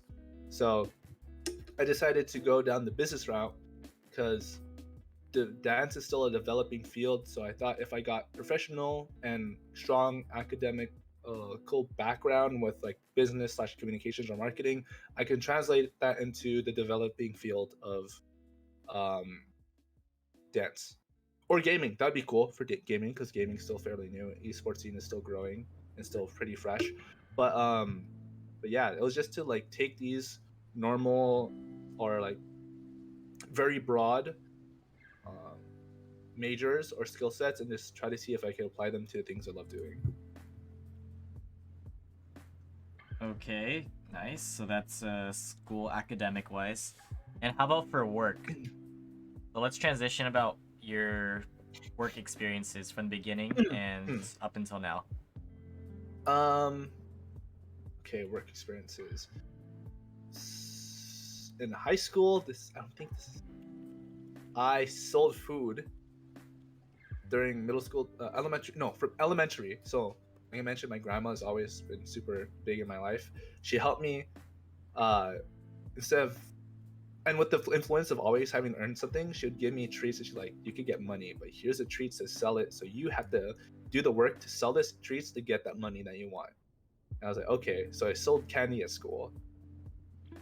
Definitely under the table. It probably was not allowed to do that. And then coming high school, I'd make some of my breakfasts or my lunches, and some of them would be like spam musubi or fried rice. And then my friends would be like, "Can I try that? Damn, this is good." And I was like, "Oh shoot." I remember selling candy in elementary, so I would sell spam musubi and fried rice slash other products my freshman year, like Pop Tarts, chips, sodas, and I had a literal store in a duffel bag, and I'd bring it around and sell it to everybody. Teachers would buy from me, everything. Teachers It would was buy super from you cool. too. Yeah, teachers would try and like, "Damn, your spam is super pretty good. Give me 5." And I'd be like, "Give me that $10." And all this money, even though I'm making this money, I would use it for going to dance events or fun dance. So I'd use it to pay for dance fees, or I'd use it so when I go to my competitions or trips, I have money to spend there and I'm not broke and can't feed myself. So it was always for something useful. Sometimes I would be like, I've been working really hard in school and selling. I'm gonna buy myself this 3DS or these games. Definitely treat myself as a kid. But most of the time, all my money went to paying for things for school and dance. Um, because I had a lot of um, this might be a little bit of like a quick detour, because I always had like siblings and I was like the older brother. I didn't want my parents to pay too much for me, so that helped fuel me making stuff at school and selling, so I could at least like not have them, like, not rely on them too much, because I know my sisters rely on them. So coming senior year, I would use my funds from like selling food to pay for competition slash costumes slash trips for dance, as well as pay for my AP tests. Nice. And because I had to use that to pay for my AP tests, I really didn't have the money, nor did I want to force my parents to cough up the money for this, because to go to grad night. So because of that, I chose my AP tests over grad night at Disneyland that all my friends experienced. Yeah. Which sucks. Definitely regret it. Because that sucks. These AP tests were not worth it emotionally as grad night was, but it was the decision I made. Moving on from food, or in high school, that connection that I said, the mother that had a late son that was on a team that I joined, and I revived it and helped put into a show that was dedicated to her late son, became my boss because she owns restaurants. And because she recognized me and recognized my name because I was her ambassador to get her to the show, I applied to the job because a lot of her restaurants had alumni from my high school slash people that went to my dance team work for her, and they're like, "Oh, we all worked for her. You should just work for her if you need a job." And I was looking for a job to help pay for my dance stuff because I can't be selling food at high school because I'm not gonna be at high school, nor can I do this at college because they could just go to a restaurant instead of going to me, which sucks. But it just didn't. It wouldn't be feasible in high school, so I decided to pick up a job, and I was lucky enough to have this connection. I was even more lucky enough that she hired me straight out of high school at 17 years old with no job experience to be a server.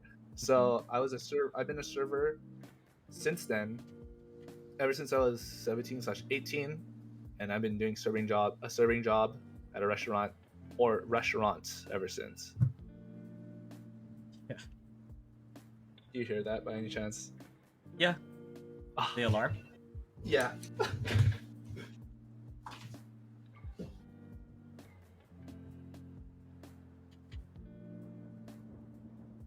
I'm so sorry.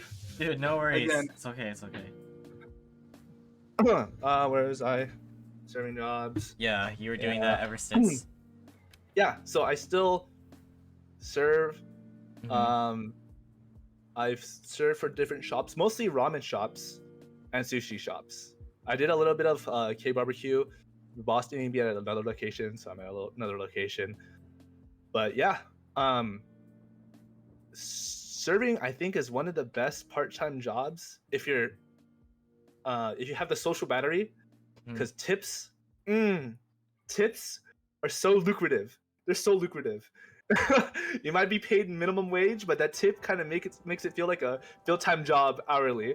So yeah, and just the more outgoing and better you're at your job, the better tips you get. And sometimes, oh, it's so good, but sometimes it feels bad.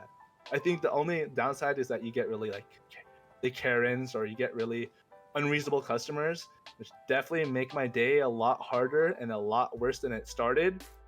Yeah. But sometimes the money is worth it. Talk about those stories. The crazy customer interactions. Okay, so I worked in this so I work in this place.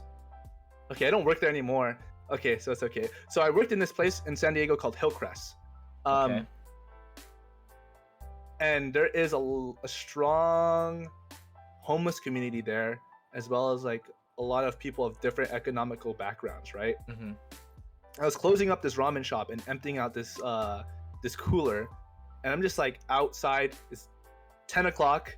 I just want to like empty this cooler, put it in the shop, help my coworkers, and leave. And there's this footsteps I hear, and this guy's just like yelling super like rambunctiously and loud, right? And I'm like, oh no, like, okay, like there's just a guy behind me, just be aware of it. And I'll glance back, and he's like he's walking with a bit of a swagger to it. So I was like, oh, I mean, maybe he's like that, but I don't want to like assume that he's like a thug, right? Because that just feels bad. I don't want to assume anything like that. But he's like he walks like that, and he's starting to like notice me, and it catches attention because I'm pouring something into the street. And he was like, I'm coming up behind you. And then it started getting more aggressive, and I think he was trying to like egg me on to do a reaction. And I started like getting really like antsy, and I started clenching my fists in case I had to like turn around and like be ready to attack. And then my coworker comes, and he like comes down to like put his hand, like slowly puts his hand in the cooler and grasps the bottle. And we're like, both of us, we're just like seeing the situation, like, oh shit, we might get jumped. And we're just trying to close. This guy has his other buddy with him, and they're walking up, and he's like, I'm coming up behind you. You don't give a fuck, do you? And I'm like, oh shit, oh my god. And then like, oh no, it's gonna go down. I don't want this to go down. And all of a sudden he's like, damn, he's just pissing on the floor just like that? He crazy. You got some balls. I'm not fucking with you. And he just walks away. But I was never pissing on the ground, just because I was emptying. Okay, so imagine there's a box here, right? Yeah. And let me see my camera, make sure, like, so there's a box here, like imagine this is the box. Okay. I'm just by it, and there's a little faucet here. Yeah. Around the crotch region, right? And I'm like leaking it out, and I'm like into the curb in the dark of the night, and these guys walking by thought the thing that was coming out of the faucet was my junk just alleviating the ground. And so because they thought I was doing that and they could like mess with me and like probably like whatever with me, they thought I was crazy enough to just piss on the ground and had the biggest balls that they just left me alone. And I was like, oh. But then it doesn't even end there. So because they knew they're still in the area, I was closing up shop. And it was just me, a few other people, and we left the doors open because we were about to leave, and it's like, okay, let's just close them when we leave. And the guy comes back in behind the desk now, and he's like, hey yo, like, can I just use your lighter? I'm like, sorry sir, I didn't even know where the lighters are, and I'm pretty sure we're not allowed to. And he's like, you don't have a lighter? And he started getting aggressive, like, oh, you can't use a lighter because I'm like this, and I'm like, because I have tats. I'm like, I'm sorry boss, I just work here. I'm not allowed, like, we're not allowed to do anything with strangers or if they're not a customer. That's just a strict rule, and I don't want to get in trouble for it. And nor do I have a lighter accessible near me, or do they have a lighter accessible. And then so he started getting like physical and like shoving things, and then he took the cigarette and that wasn't lit and threw it at me, and then like started leaving, took a picture of me and started slamming the windows. I was leaving. It's like, I know where you are now. And I was like, oh my shit. Like I like saw like going to work ever since then. I was like super cautious, like had like extra head on a swivel, like spinning 24/7. But luckily, fortunately, there wasn't anything that really came out of that. It was just a random altercation that just became just a random altercation. Yeah. Think. Oh, same location in Hillcrest. We have someone I dub the PP Bandit. So I don't want to assume that a lot of the homeless community that are there are on something, but they definitely have some sort of issues that keep them in that situation. Yeah. Like one of them led them to be a PP Bandit of Tajima, Hillcrest. And so that restaurant, every time opening for like three times, I believe, before custom workers got even there, or even while workers were setting up to open, this person would come onto our turf, which we had a little platform for outside dining, come to our turf, either raise whatever garments they had that barely covered because they didn't have pants on, or drop their pants and just piss all over the floor in broad daylight. And the workers that were working didn't know what to do, and so they would just watch it. They'll just stand there and like shock and awe, just watch someone pee in our restaurant. And there's nothing we could do. And they're like, can we call the cops for like someone peeing? And by the time they come, it's just gonna be the puddle. Like, what are they gonna do? And they're gonna analyze this pee and then triangulate the distance between them, the pee, and the assailant. Like, we can't really do anything much after this. So they kind of just let it happen and it just repeatedly happened. But they didn't know how to solve it at first. So they'll just get a bucket of water and just push it. But there's nothing for it to fully drain into, or to smell. So it just spread the smell of piss everywhere. So someone was like, you guys are stupid. Just use bleach or some sort of fragrance and it's soap water and just push it, because it's just pure faucet water. So it would smell for that same morning. Just like piss. Yeah. And that PP Bandit went unpunished. It was crazy. The PP Bandit. Yeah, I that's a never unforgettable experience. All right. So that yeah, work experience, interesting stories. Okay, we're gonna transition to more of your social life aspects. So, were you ever, or are you still big on like partying or even raves? Before, okay, I guess when it came partying, I was never in the really, really big parties because I wasn't with the social groups like the student body council that had all the connections. Yeah. And it was really hard to go out with my parents. So if I did anything like the sorts, it'd be with my dance team. Because of my dance team, it's just with my dance team and people related. So it wasn't like I've been to a lot of big parties. Be like kickbacks, I guess would be the best term for it, right? Yes. I've been to a few parties from friends that just know other friends and have a lot of their friends, so it's just a big number. Which was a lot of fun. I definitely do enjoy them and I would love to go to more coming through college, but because I've been so focused on school, on like dance, and especially with college becoming online, I haven't had a lot of chances to come out of my circle into new circles and go and experience maybe their partying or their social gatherings. So I stayed pretty much into just dancing when it came to partying. With my coworkers, I think my coworkers were my only way out of getting out of the dance. Not my only way, but they were a strong way out of getting out of my dance circle and partying and having those experiences out. And my coworkers at my current workplace are the reason why I got into raving and going to raves. So my first rave was Dream Eaters in San Diego.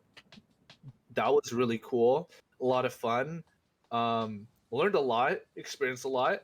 And then I went to OMFG for my second one, which is really crazy because a lot of people got COVID there.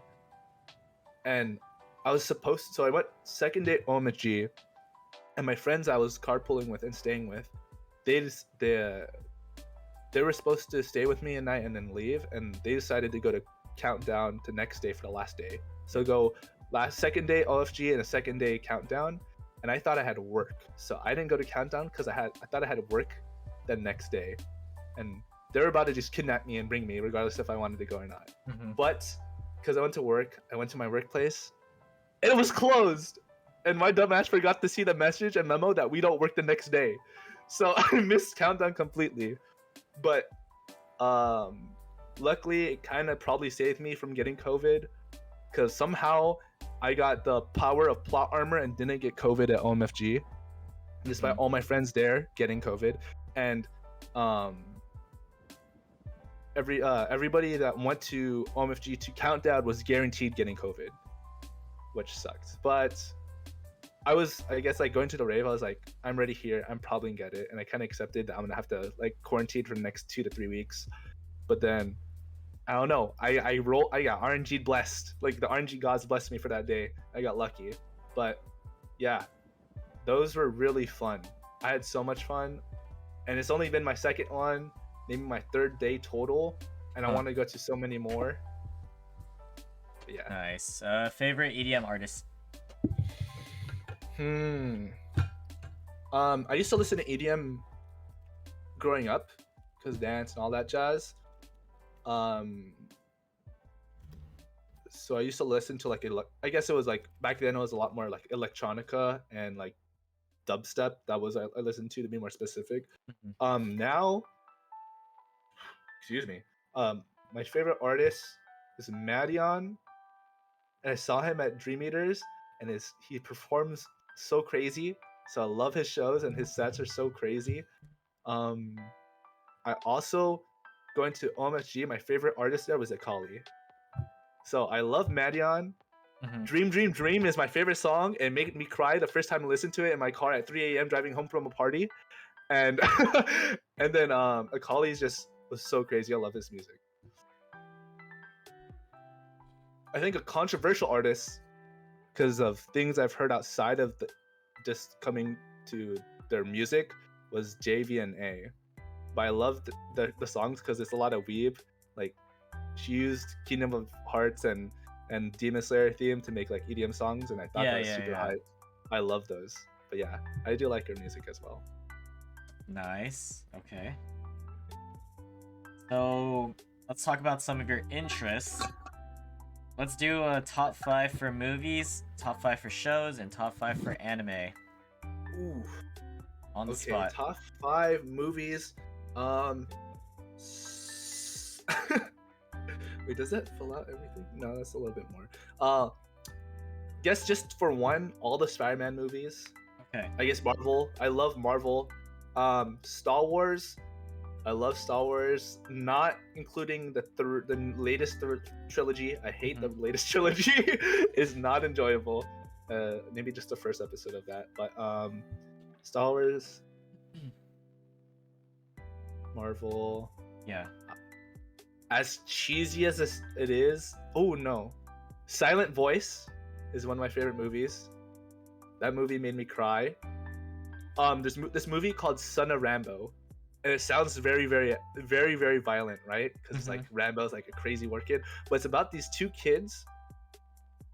One of the main character watched Rambo and loves the films, and he always wanted to create a film.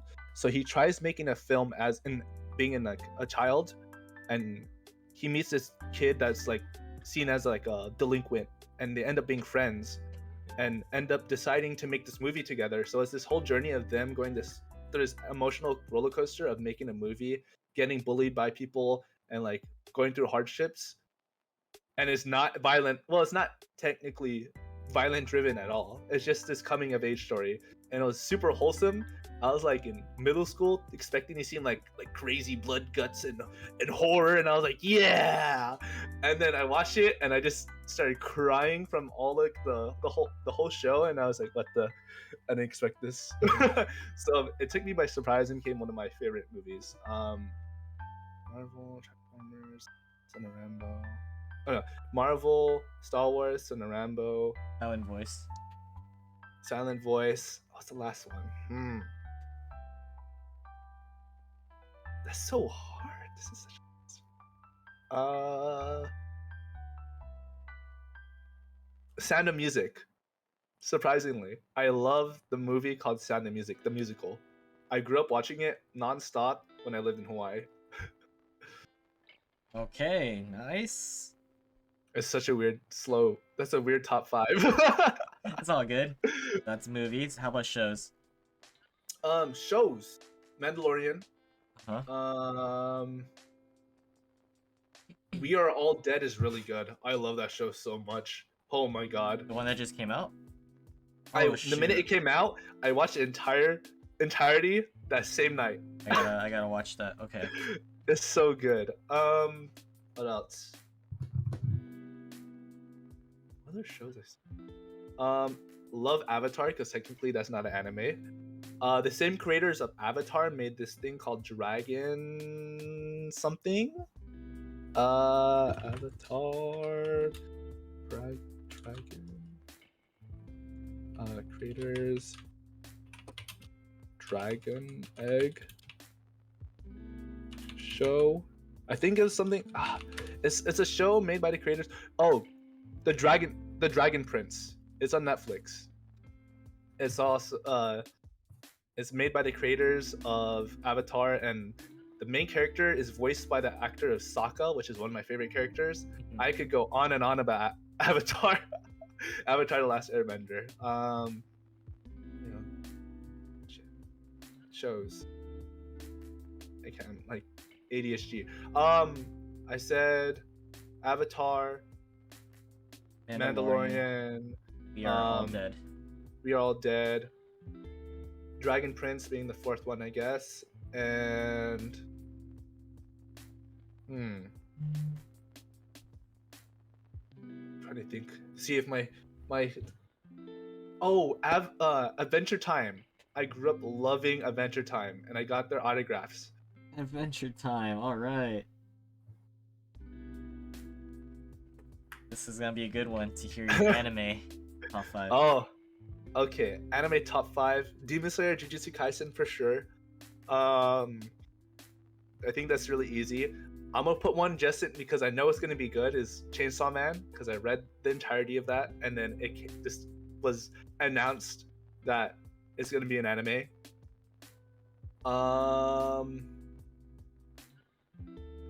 Clanad, including Clanad After Story. Ooh, okay. And then that one made me cry the entire show, and I watched it multiple times, and it made me cry every single time. And then there's this anime, this mech action anime that has multiple seasons called Full Metal Panic. And it's about this kid who has grown up in war and then was assigned to protect this girl in high school. So he's a war-torn kid going to high school with only knowing the skills of fighting. And so he's like a very stern guy, right? Mm-hmm. And he's like armed with all these things, but no one knows anything about him. And so the first season's very, very it's like serious somewhat. There's like comedy, and then for some reason the second season they threw out a lot of the seriousness and made it almost entirely a comedy because he's like in high school for the majority. So there's like a scene in the second season where he's fighting. There's this judo group that won't leave this building because they don't have anywhere else to go, and they say you gotta fight us to get out. And him being in the military is like, oh, I just use anything to fight because everything's fair technically, right? And they're like, yeah, whatever, just to fight. And they're about to like spar, right? They have their hands out, gi on, and then they say, go! And as soon as he charges at the main character pulls out a shotgun with rubber bullets and blasts him on the ground and knocks him out. It was like, what the fuck? And everybody's like hella shocked. And that whole second season, he goes into a little animal costume that he retrofits to become like a mini mech with weapons, and just goes on tirades for like secretly protecting the main character, the main girl.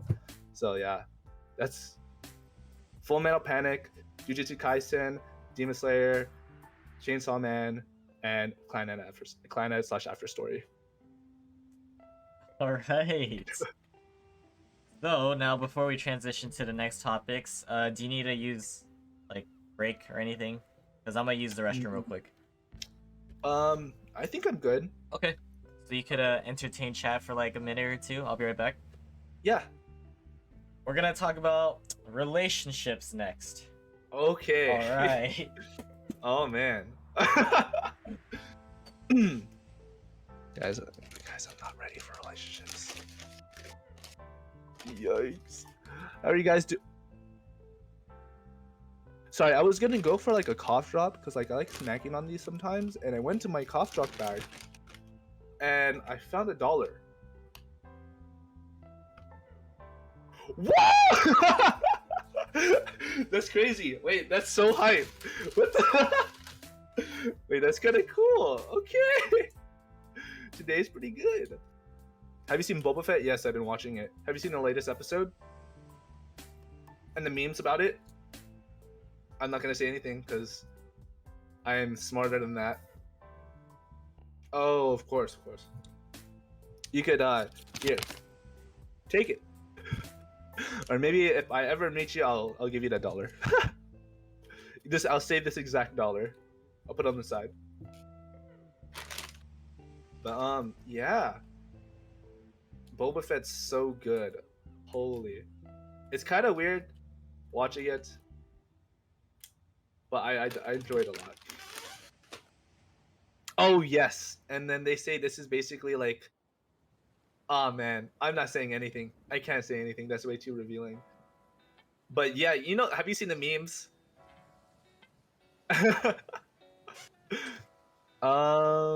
But yeah, I hope you guys are enjoying my crazy stories. I'm pretty weird. I want to say I'm pretty weird. All right. Hello. How was the bathroom break? Hello. Was it immaculate? Yes. Good. Gonna get some boba after this. Nice. Ooh, that sounds so good. All right. You good? You ready? Yeah. All right. Let's talk about relationships and heartbreak. If there was any, we could start from whatever you consider as your first relationship and go on from there. Whatever you count or consider. During high school, I always wanted to get I think in high school, I always wanted to get a girlfriend, so I'd always be like flirting a bit, I guess. I never had a lot of success. Not until like towards the end of my high school did I have like experienced anything of that interest I gave towards girls was like somewhat reflected back or at least returned back. In junior year was when I got into my first relationship. Mm-hmm. And that went for 3 years. So we went out of junior year into high school. Oh, what? Out of high school into college. Yeah. And for you guys to know what the time is, that relationship ended last year for me. And that was my first real relationship, if not relationship in general. I did have one relationship in middle school. Kind of toxic towards the end, didn't like it, but it was middle school and everybody was immature, so I don't really count it. But the 3 years was definitely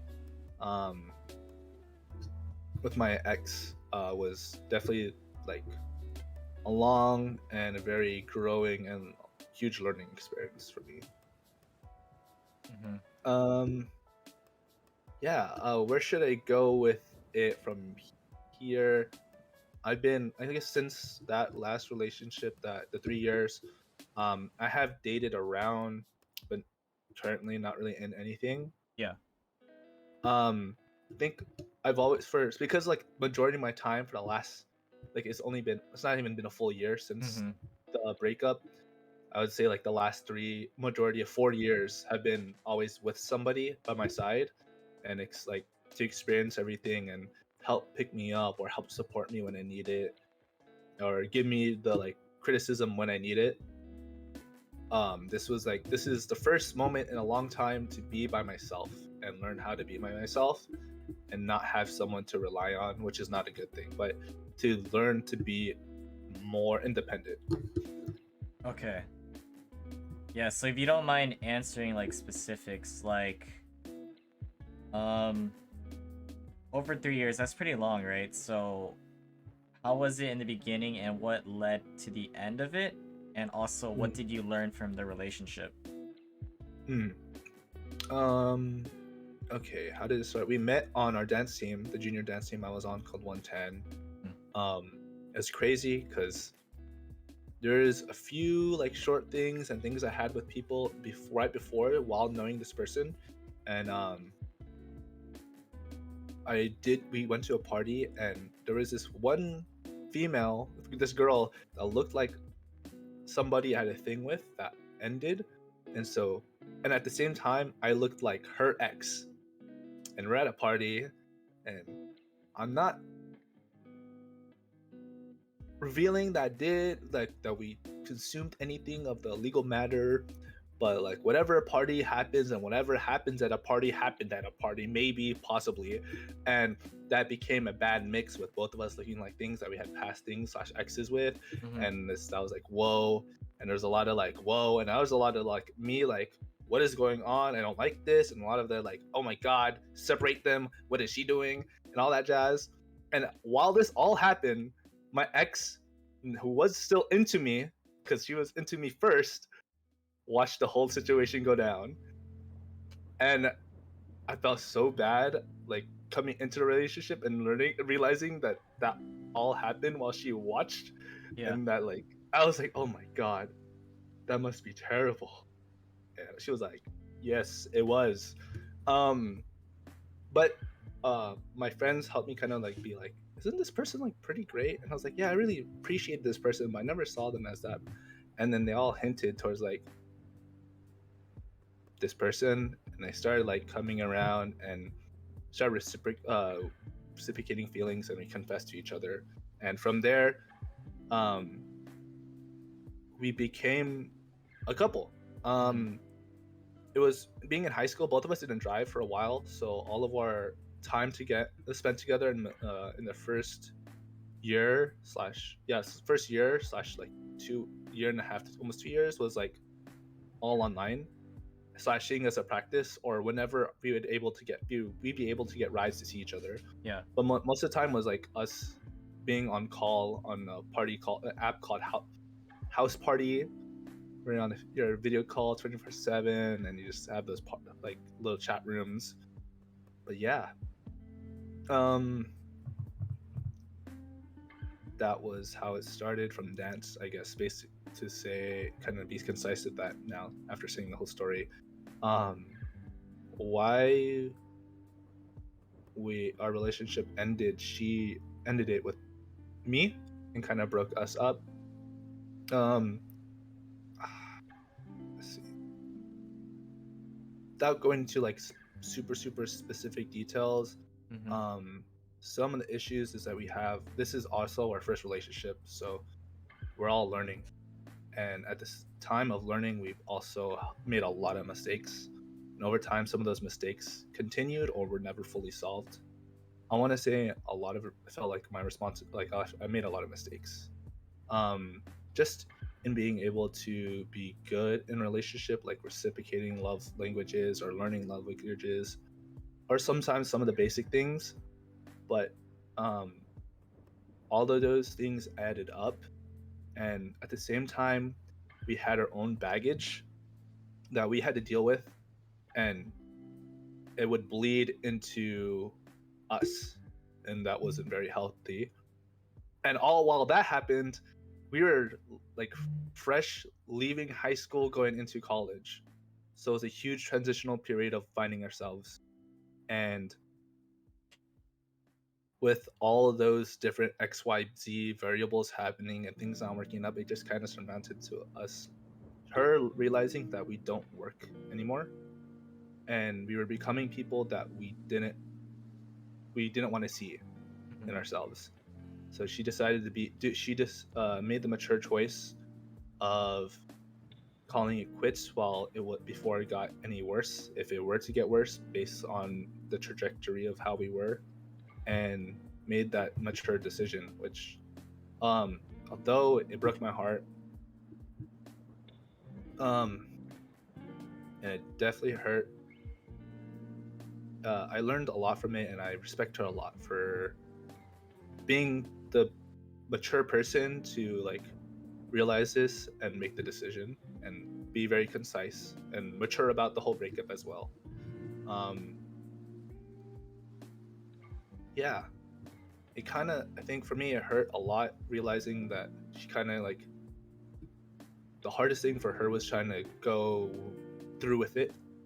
She kind of realized pretty early that, not fairly early, but like earlier before the breakup, that this needs to happen, and was kind of holding on to the past and holding on to what we were, and her caring that this has to happen for so long and not being able to communicate this with me. I just felt really bad that she had to deal with all that hurt alone.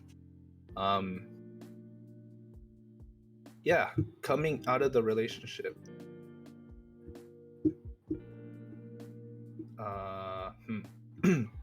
Sorry, I need a second. No worries. Take your time.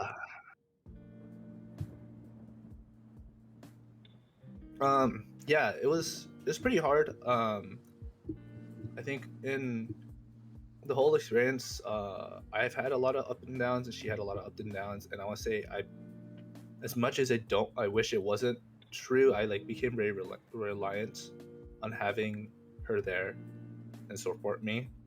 And I had a lot of expectations from, like, she had a lot of expectations for me, and some of those expectations weren't fulfilled, and it hurt a lot when it couldn't. And not being able to rely on her while she was, and her being able to do the same for me, it just became not good.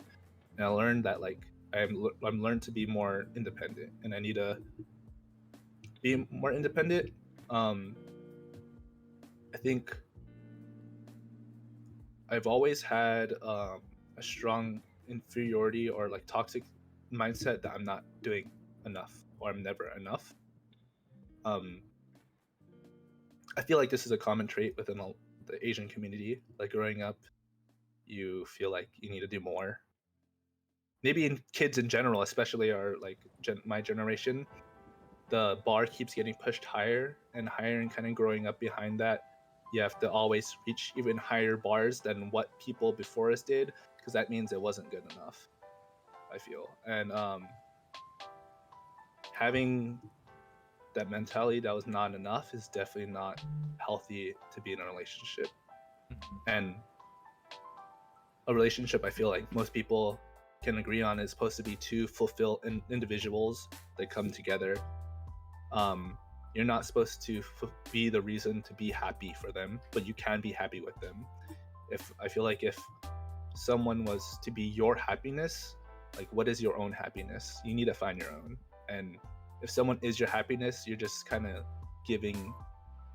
you're basically distracting the problem with something else, right? And the problem is that you can't have your own happiness.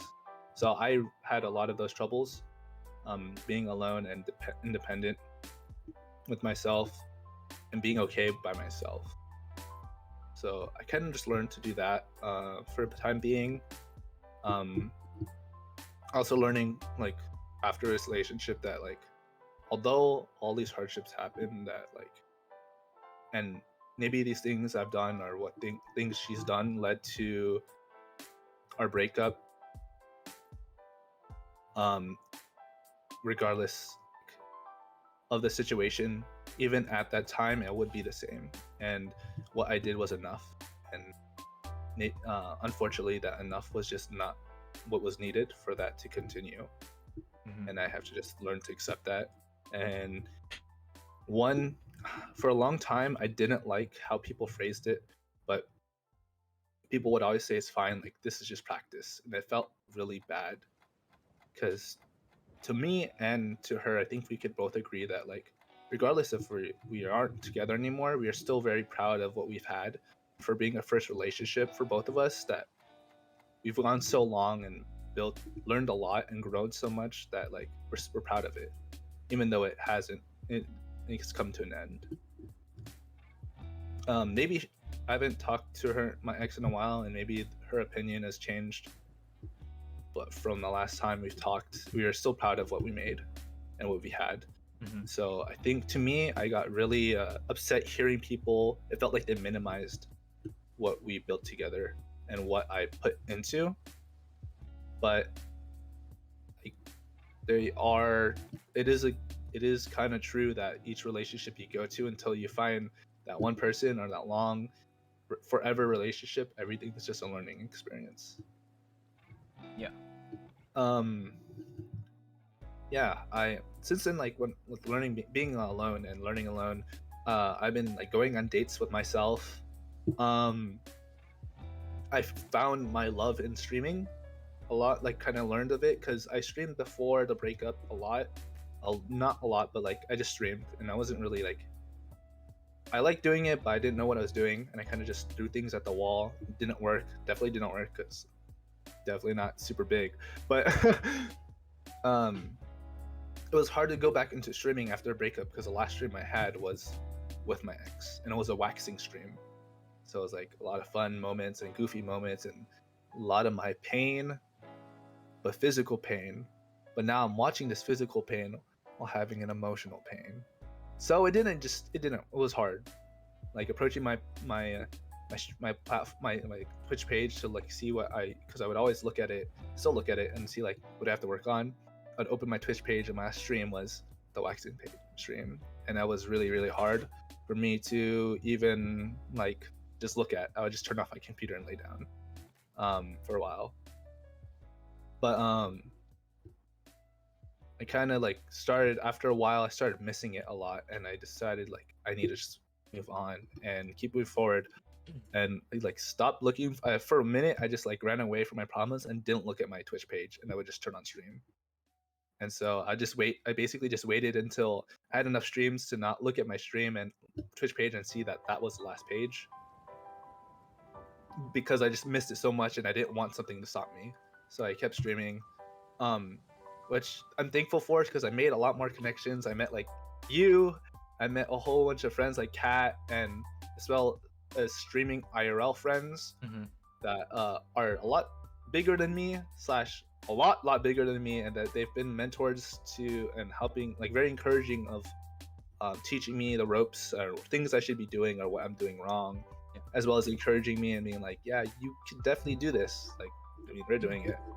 So right now streaming is a lot of a good outlet for me aside from just dance, and I think dance has been like so intertwined with my life. Like, it is an outlet. Dance is an outlet from like life itself, but like I've been so much in dance, I need an outlet from dance, which is my life outlet, which is weird, and streaming is my outlet from that.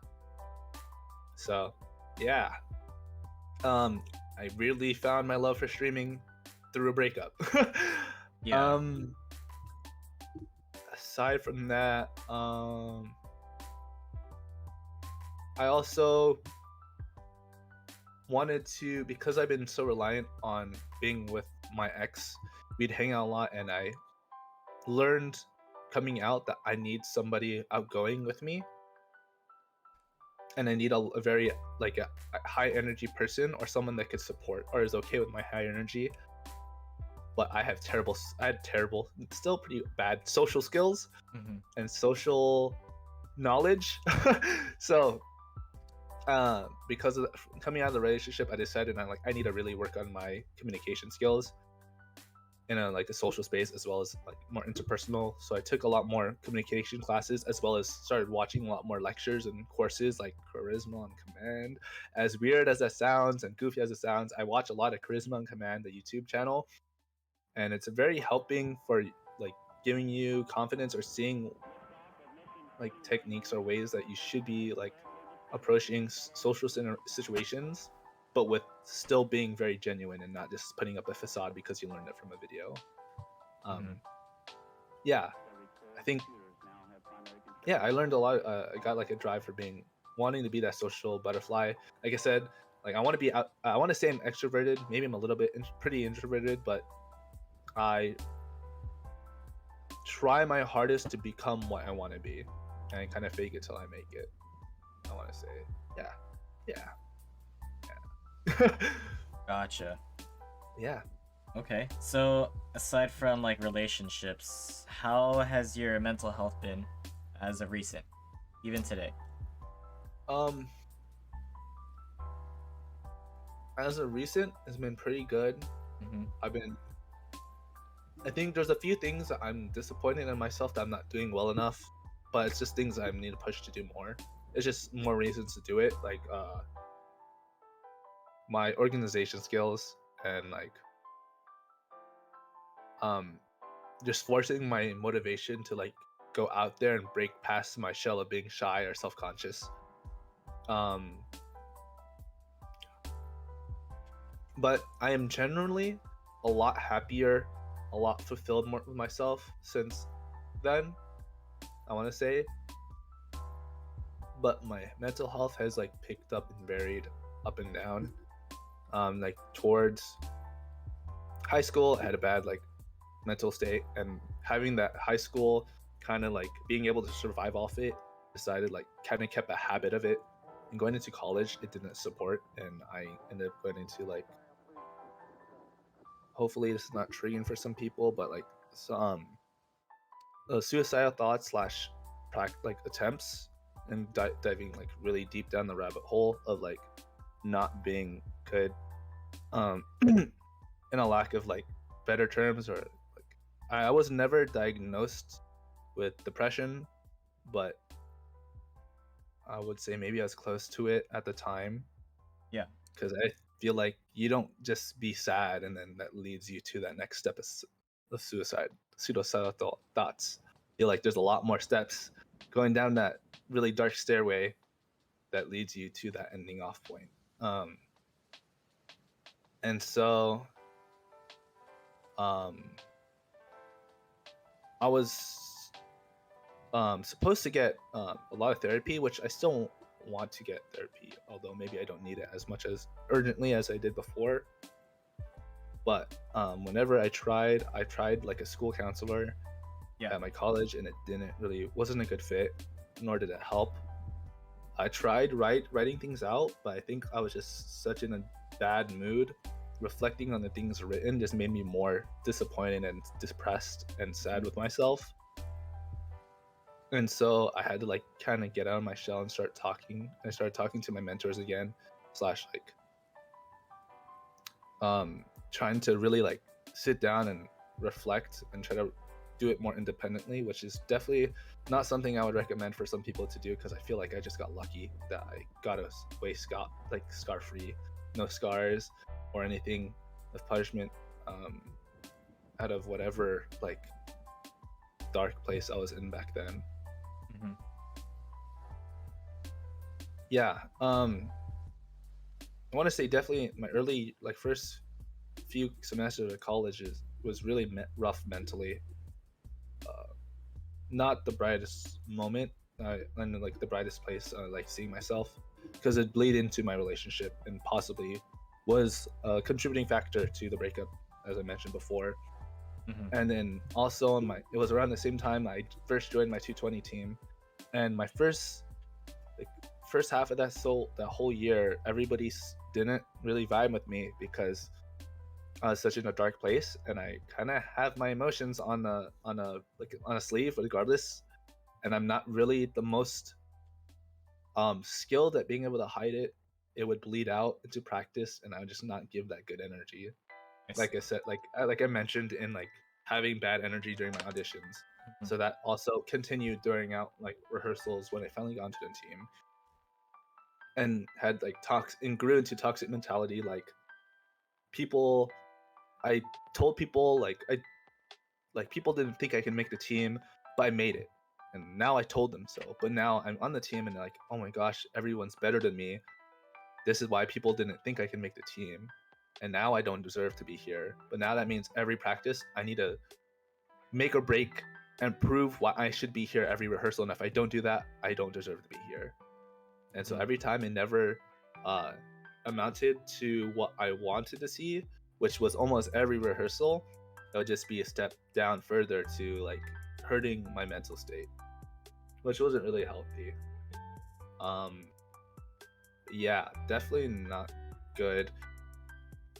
But I did take some courses, like I took a dance course, which is really weird. I took a dance course, which was like a small class called Ethos, and it was led by this dancer named Isidro and Celine. I'm just calling them by first names because I'm not really strong at pronouncing their last names. But Isidro was also my director on 220 first season, and Celine was also another big figurehead in the San Diego dance community. And they, most of the time, like usually you go into this course and you're trying to get more training outside of just the dancing in a class. So it's more conceptual, as well as having you do assignments and have that one-on-one connection with this more experienced and successful dancer, right? Mhm. But because Isidro knew me from my first season of being on 220 and saw me and was very observative of like what I was doing, realized like he would always tell me like, yeah, like you looked very down, but at the same time people can see that like it looks like you're just to yourself and you don't care about anybody else. But that's not the case, because you're just down in whatever you're in, and that you're too focused on that to see what's going on around you and be in a moment. And so with that ethos dance course, we really they used it more, what they decided I need to work on rather than just conceptual dance things, because I had them down or I learned them, I just need to apply them or have a lot of mentors that could teach me them. They wanted to really attack the mental state I had and why I thought so toxic and negatively of myself. So I want to say like I'm fairly self-reflective, not through just the mentors I had, but my best friend Gerard. We'd have non-stop talks of being like very honest with each other and very reflective within ourselves, just in the car talking. And it'd be like one of those bro talks, but we're just being really introspective. Um, yeah. All right, thanks for sharing that about the mental health talks. Okay, so I'm gonna ask you, how has COVID affected you personally? Ooh. COVID has definitely denied me a lot of things. My first season being on school, like first semester, full first like experience of school. After my first 2 semesters, like halfway through the second semester, I couldn't do anything Hmm. because we went straight into online, and it was like I got stunted in my social, or at least halted for what I could have my social potential in college, which makes it really hard, and really demotivating. It took away a lot of my first experiences with dance, so I haven't competed with my 220 dance team at any competition, nor have we traveled. We were supposed to go to Spain, so my first trip for dance internationally was supposed to be in Spain, but Spain, shit hit the fan there pretty bad. It was kind of funny because the person in contact we were at Spain, they were like trying to encourage it, like reassure us, like it's okay, we have it under control. And this is when Italy was like going really bad, and people were like the people were getting locked in their houses because they were like physically, like they could not get out of their house because their house was like barricaded in, like they were stuck in their house because they're infected with whatever the virus. Yeah. And they're like, we're not going to be like them, we're not going to be like Italy, they're not our neighbors, but we're going to learn from them. Next week happens, it's even worse. And we're like, oh my god, we can't do this. And then we had a conversation, we had a meeting, we're like, okay guys, team, do we really want to risk it for Spain? And then a lot of people were 50-50, like, bro, it's like Spain though. And I think a lot of people at the time, because it was so early, didn't really realize the weight of the whole virus. So some of us were like, you know what, I'd get COVID for Spain. But definitely, like, as time, we decided ultimately, like, we have a lot of older, my team being very majority Asian ethnicity or background, we have a lot of older people within our life that we don't want to get them injured. Yeah. So we ultimately decided not to go, which is definitely the smarter decision. So that, like, aside from surface level things like not being able to socialize more, and like not being able to dance in competitions with my team, COVID also took away my last moments with my grandma, which was really hard. I mentioned her a lot before, with like her being a really strong determining factor for me to keep dancing and encourage me to keep dancing. And whenever like it was really just me and my grandma against like the world, she would always like really love watching my preview nights or coming to my shows. And during the first year of COVID, when things started closing up, she got really ill, and we don't know why, nor did doctors really explain why, or nor did I ever learn what happened. And she was just falling really ill. And because how strict the hospitals were with COVID being everywhere, and the infection rate being super high at its highest when she got sick, only 3 people were allowed to see her, and it was her kids, her immediate kids. And so none of her grandchildren nor me, who um, had a lot of time, like got to see her ever. And she went to the hospital around the time of her birthday, and like I always took care of my grandma. Because I was the oldest, I always ended up helping her, and I was the only one physically able to, as well as the only one in the house just that did it. So me and my grandma got really close. I got into K-dramas because of my grandma, as well as like K-pop and Korean music because of my grandma watching it all the time. And yeah, I think I would definitely not be the person I was today without it. And yeah, like her not being able to talk to her was really hard, because almost after everything I did, I would run straight to her room and just tell her about my day and be like, "Oh my gosh, I went to class and this girl was like checking me out when I was dancing," and she's like, "Oh, that's crazy."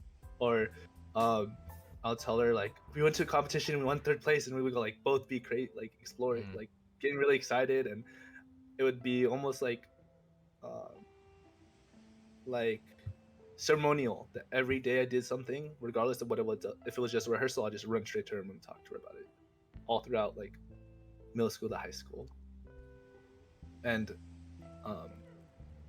I didn't get to do that anymore with COVID, and it really hurt. And with the COVID and her worsening condition, I would always I was setting up things for her birthday, and because we're like, when she comes home, it's gonna be her birthday and we get to celebrate and it's gonna be crazy.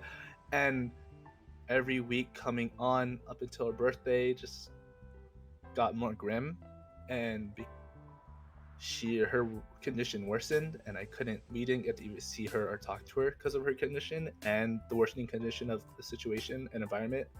So I didn't even get to see my grandma before she went to the hospital, because I was at a rehearsal, and I came home learning that she collapsed.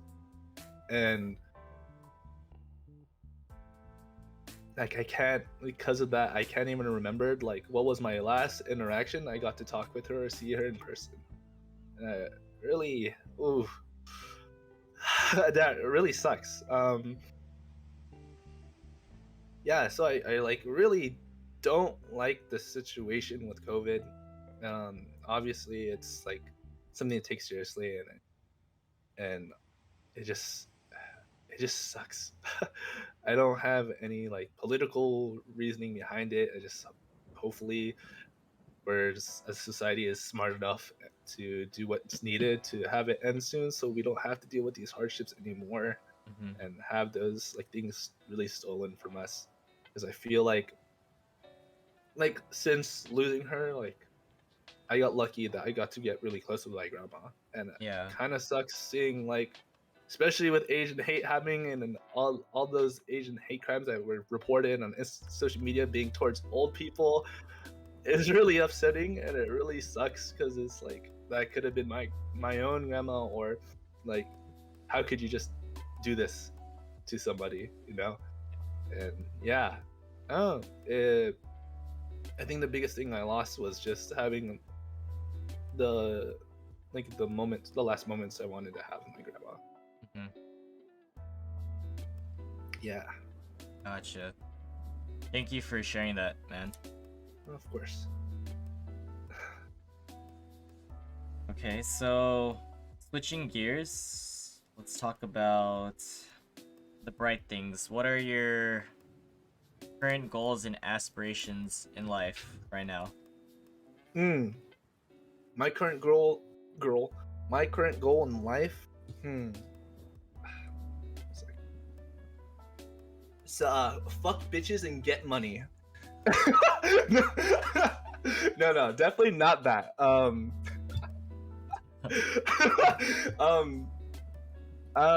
Let's see. I think one goal is always gonna. So some like surface level goals. I guess it's not really surface level, but really cool. I want to learn a lot of languages, um, so I'm trying. It's been on and off just because like different things in life, but I've been trying to learn Korean, and Mhm. I started with Hangul being the like writing language of it, and then also want to learn Japanese so I can also not have to watch anime with subs or be like watching it without subs and be like, yeah, I know it's pretty cool. But also eventually wanting to like go back and try to learn Tagalog or Filipino because I took classes in high school and I was like, yeah, I could just go to my grandma and like learn. And I'm like, Nana, can I practice my Filipino with you?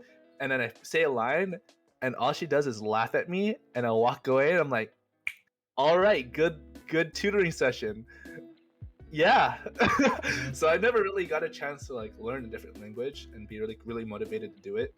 So that's my goal, to at least learn those three languages. Definitely, probably with where I'm located in SoCal, be smarter to also learn Spanish, which is something I do want to learn. But at the moment, because I'm watching a lot of Korean dramas, I do want to learn Hangul and Korean. So that's one goal.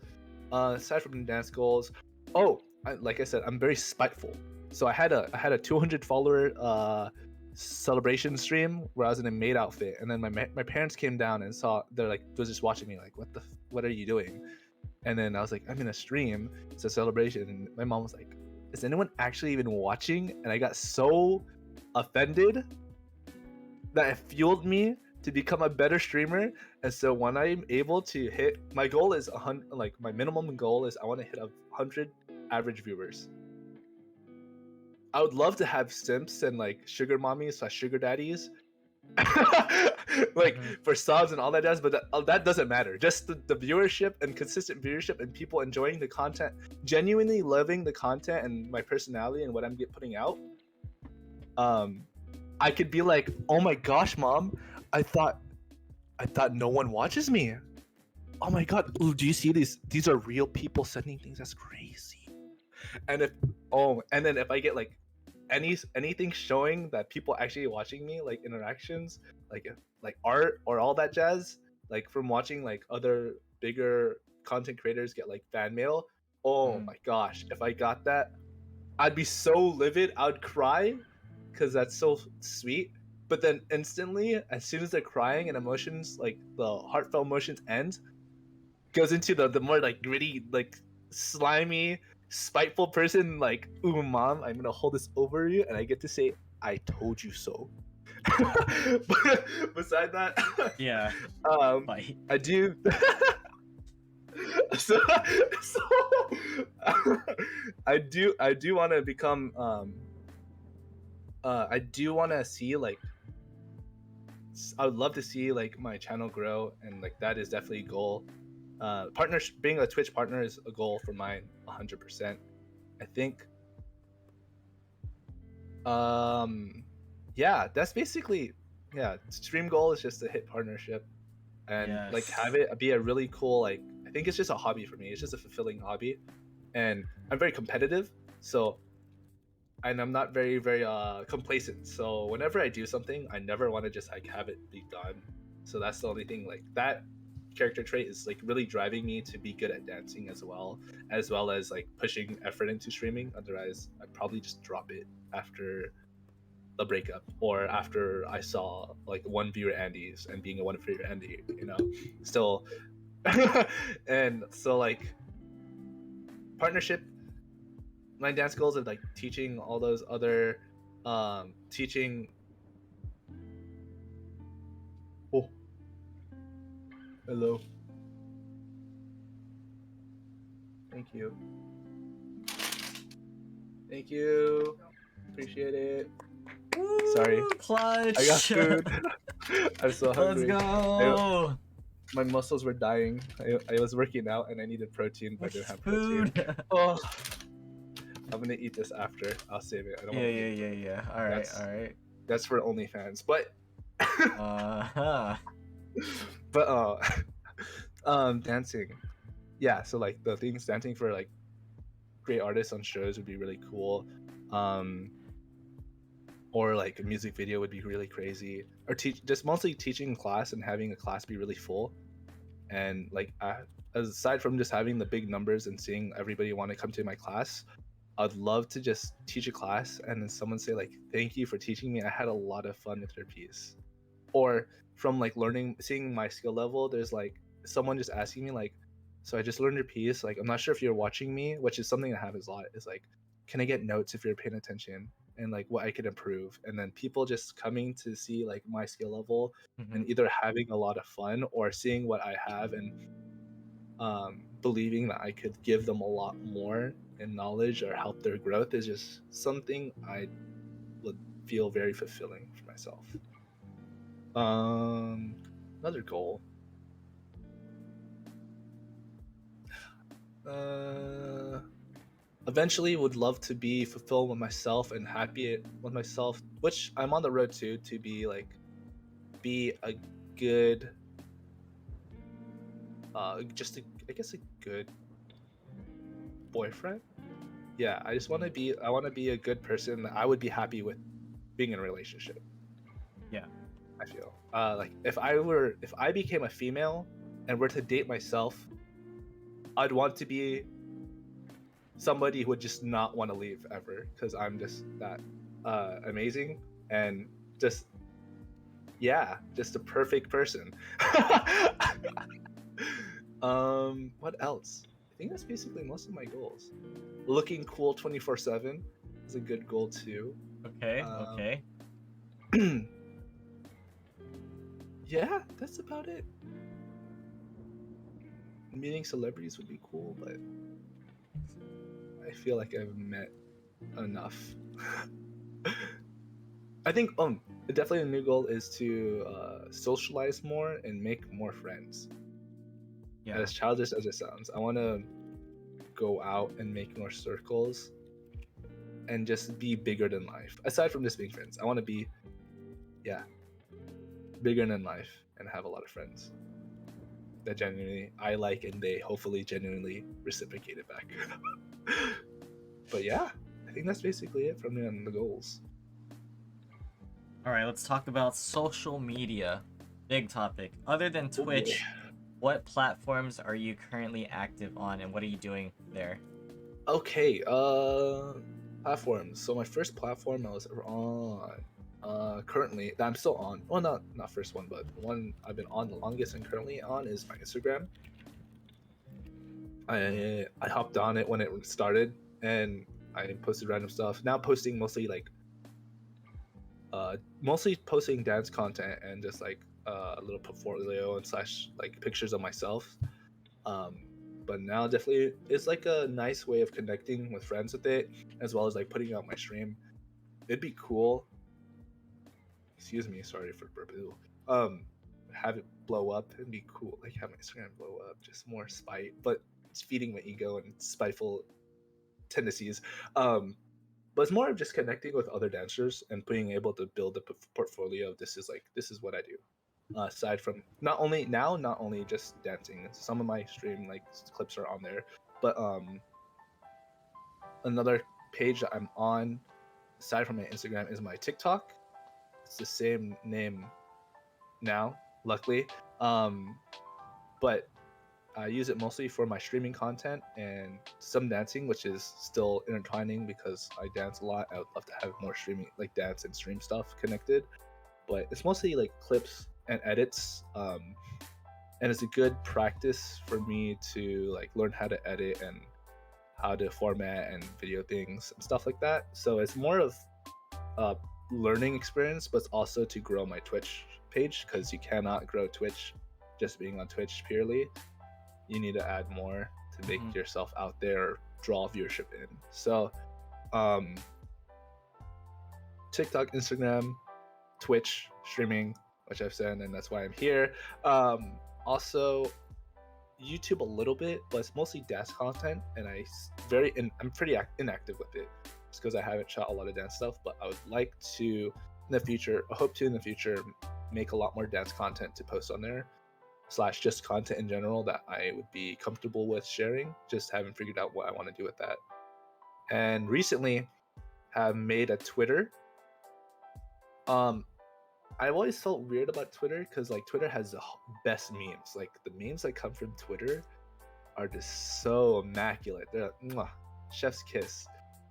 But at the same time, there's a lot of controversy and a lot of negativity from what I've seen on Twitter on the other like dark side of the moon, you know? And I just didn't want to deal with that, so I just didn't keep up with Twitter, or when I could, I just couldn't keep it up with it. My friend was like, "You need to keep up with it because it's good for like a lot of streamers use it for like connecting and networking slash making like posting and for their own like audience." I was like, Yeah. "Yes, I'll try it again." So I'm on Twitter again. Don't know what my handle is, but I'm gonna post it soon on Okay. whatever my stream is. But yeah, mostly just Instagram and TikTok aside from Twitch. Nice. Speaking of that, let's talk about Twitch. So you mentioned how dance was like the reason why you got into Twitch. You're trying to connect it. What are your current categories and what's your schedule streaming? Oh, so my schedule used to be like Monday evenings or like early afternoons, Monday, Wednesday, and then Friday either early afternoon or night because my Fridays are always free. And then if I decide to do a random late stream, I'll do a random degenerate stream because I like to play video games, and it happened often. Yeah. But then because school kind of came in a truck and just like ran over all of my schedule and shook it up and threw it out the window. And so now I'm still trying to figure out and adjust to my schedule, but with how busy my schedule is, it looks like I'm gonna have to go back to just doing degenerate streams and like streaming at like 10 p.m. consistently. Monday or not Monday now, yeah, Monday, Wednesday, and as well as the weekend, like Monday, Wednesday, Friday, and Saturday. But yeah. What was the second part of the question? Like content, right? And Categories. Dance categories. So Yeah. I usually it's mostly just Valorant lately. I'm trying to be. I didn't start with Valorant when I started streaming. I started streaming playing League of Legends and Monster Hunter World, and I think that's where I had the most consistent viewership with Monster Hunter World because it's a small community. So I had a lot of recurring followers from just playing it so often. But I can't play the same game over and over. It makes me like mentally boom.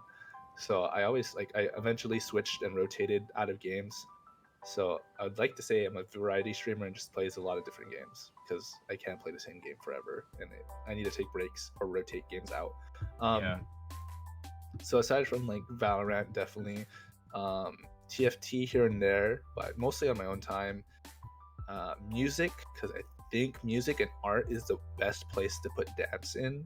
That makes the most sense. And then just chatting every now and then when I talk about my stories. But mostly,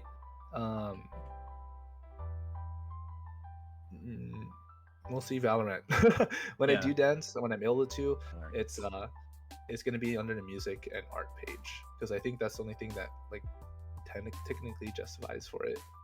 I guess with going to dance into streaming, if you look for dancing on streaming, there's only a few times where you see popular streamers do it. It's because they want to learn a K-pop dance, and so like people who don't dance are like trying to imitate the video, and it's an IRL stream. If you look down music, you'll see a few people dancing, but it's like them leading a Zumba class or like a cardio hip hop class, and just like having fun, and it's not particularly the most aesthetically pleasing just because they're not they don't have the right facilities for it, or it's just not well shot or stuff. But there's definitely not a really small like anything audience or niche. There's just nothing there for dance. It's almost non-existent, I want to say, from what I've seen. I hope I'm not like stomping any communities but like I haven't seen anything that really picked up or big for dance going down through music page category or art category. So I would love to, my goal is to find a way to at least have freestyling to dancing, which is possible with DMCA free music, but that is very hard when most people in the community dance to very popular music, which is not DMCA free. So a caveat to that, which I thought was for when I danced and stream, was to have music be part of the stream but not saved to the vlog. The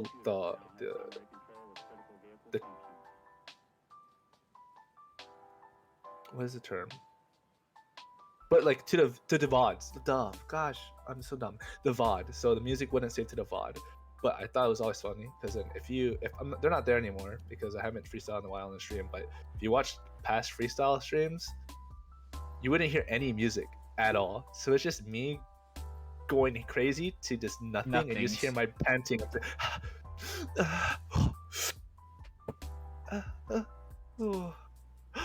And so there's no music at all, so it's really goofy, and I thought that's pretty funny.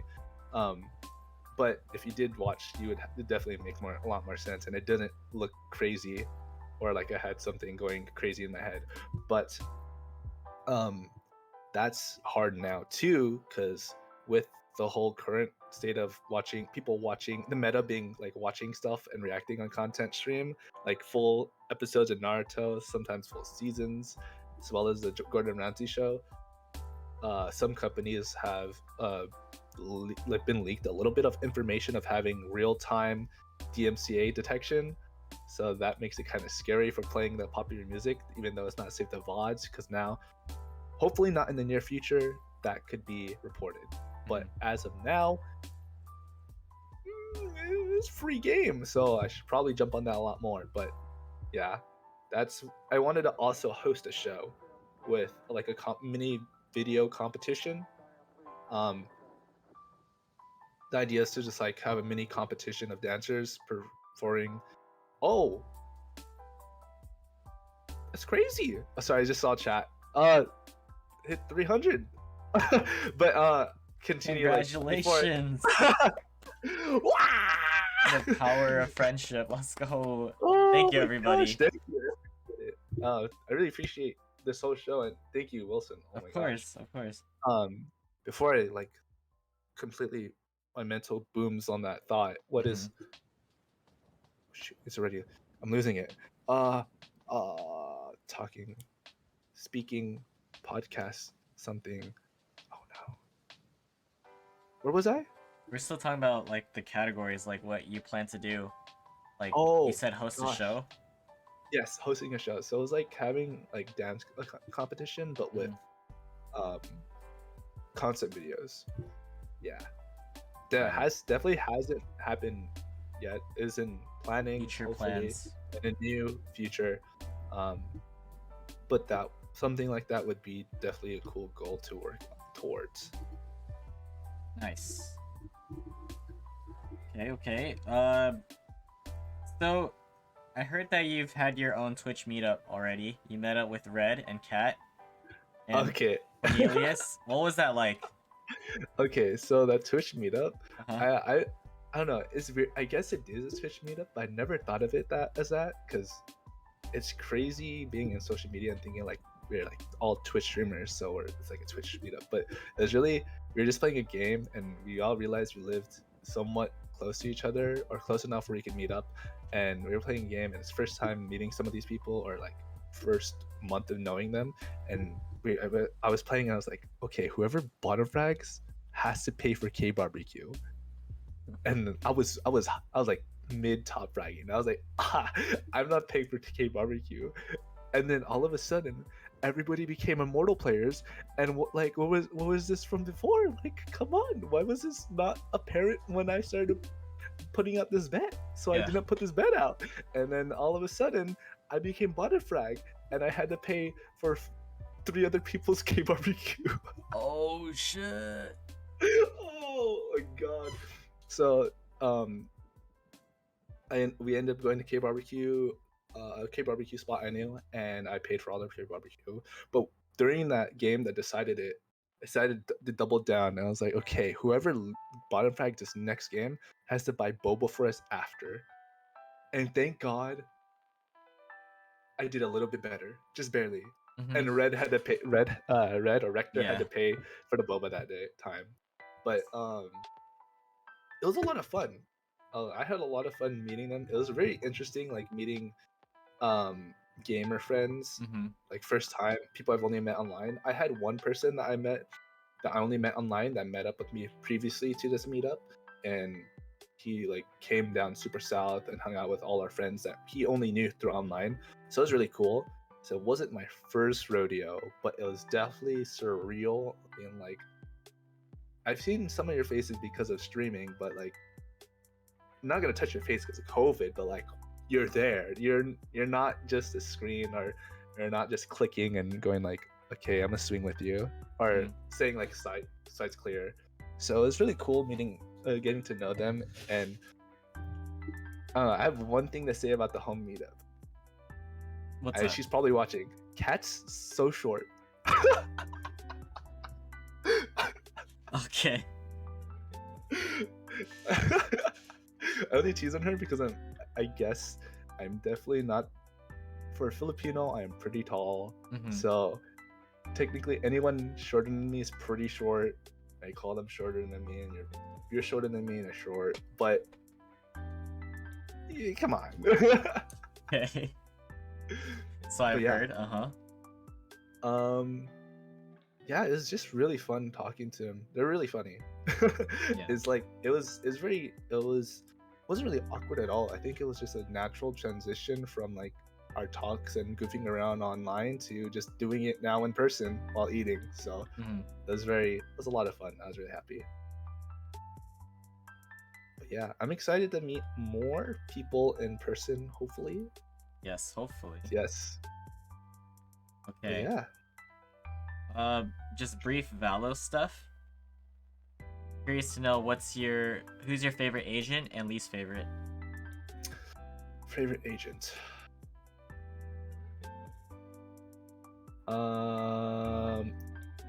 Tied, because I'm still learning her, it used to be Raze, but now no, actually not even anymore. I play Raze, but I'm rusty with it. It's Omen. I love playing Omen. I feel really emo doing it. Like when I play Omen, I feel like I'm like, Alexa, cue up My Chemical Romance, and I'm I'm going in and I play Omen. But, it's a lot of fun playing him. Watching Flex Ninja has definitely gave me a goal on like doing the crazy ninja plays. But I've been playing Neon. It's a lot of fun being able to like get them all in timing and like outrun their expectations. My least favorite agent though.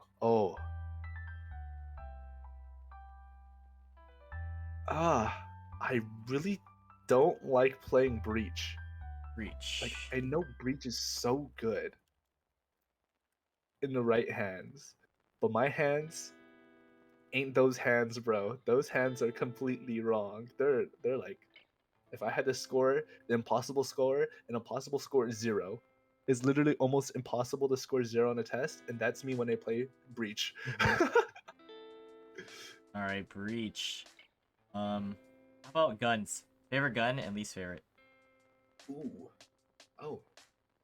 I used to love the Stinger, but I hate the Stinger now. I just don't do well with it anymore. I used to be absolutely wild with it, but now it sucks. Same with the Odin. I used to be crazy with the Odin, and I used to use it as a meme. But then, like, even though I was using it just for a meme, it actually have success. It was like, wait, I just bought this for a meme. Why am I actually getting like a 3K this round? But now it's just, I love shooting. I like playing the Vandal. It feels very it feels very satisfying when you just one tap them. But like when I know him, I'm very sloppy. I go play Phantom those days. I'm very sloppy. But the Vandal feels so nice. What else? Yeah, I think that's basically it. The Vandal's my favorite gun. I love playing a Judge because I'm a rat, and sometimes I like being a rat, and I'm an Omen player, so it kind of makes sense. And you have a smoke, and you just hide in that smoke on a tree and just do rat things, and that's pretty fun. But it's a little scummy, and I don't want to throw away all my shame and all my credibility from just playing a rat 24/7. I have a little bit more pride than that. How about favorite skin set? You had to pick one.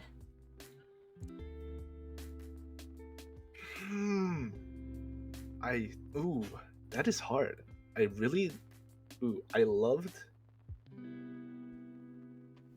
I love the glitch pop, but I only like the glitch pop red versions. I did not like any of the other The glitch pop red. variation. Okay. But it's not my Mhm. favorite anymore. I think my favorite is the dragons, the Elder Dragon, Elder Yeah, Flame, yeah. Elder Flame. I have the op and the vandal to it, and I used to, when I played when I first started using the vandal skin for the dragon, it looks really bulky.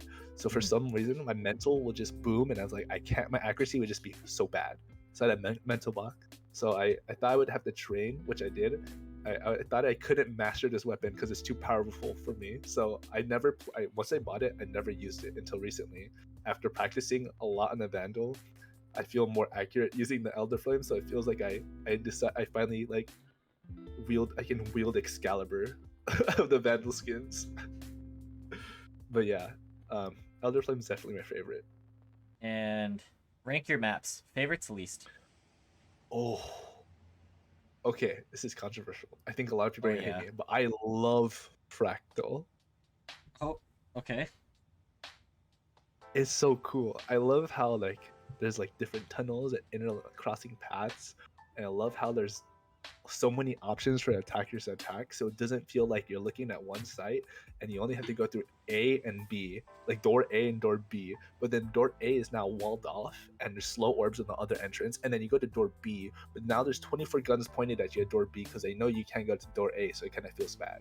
But when you're at your fractal, a fracture, sorry, there's like A, B, C, D, E, F, G, H, I, J, K, L, O, P of like different options to attack and stuff. So it feels really good. Attacking feels really nice there. As well for defending side, I love how there's different levels. So Icebox is really cool, is very big, but there's a lot of different varying levels of verticality. Yeah. But then Fracture, they took that and threw that into a loop, an infinity sign of a map. So it's like an infinity sign goes like this, and then it also goes like this. So it's really cool. I like the variations and stuff.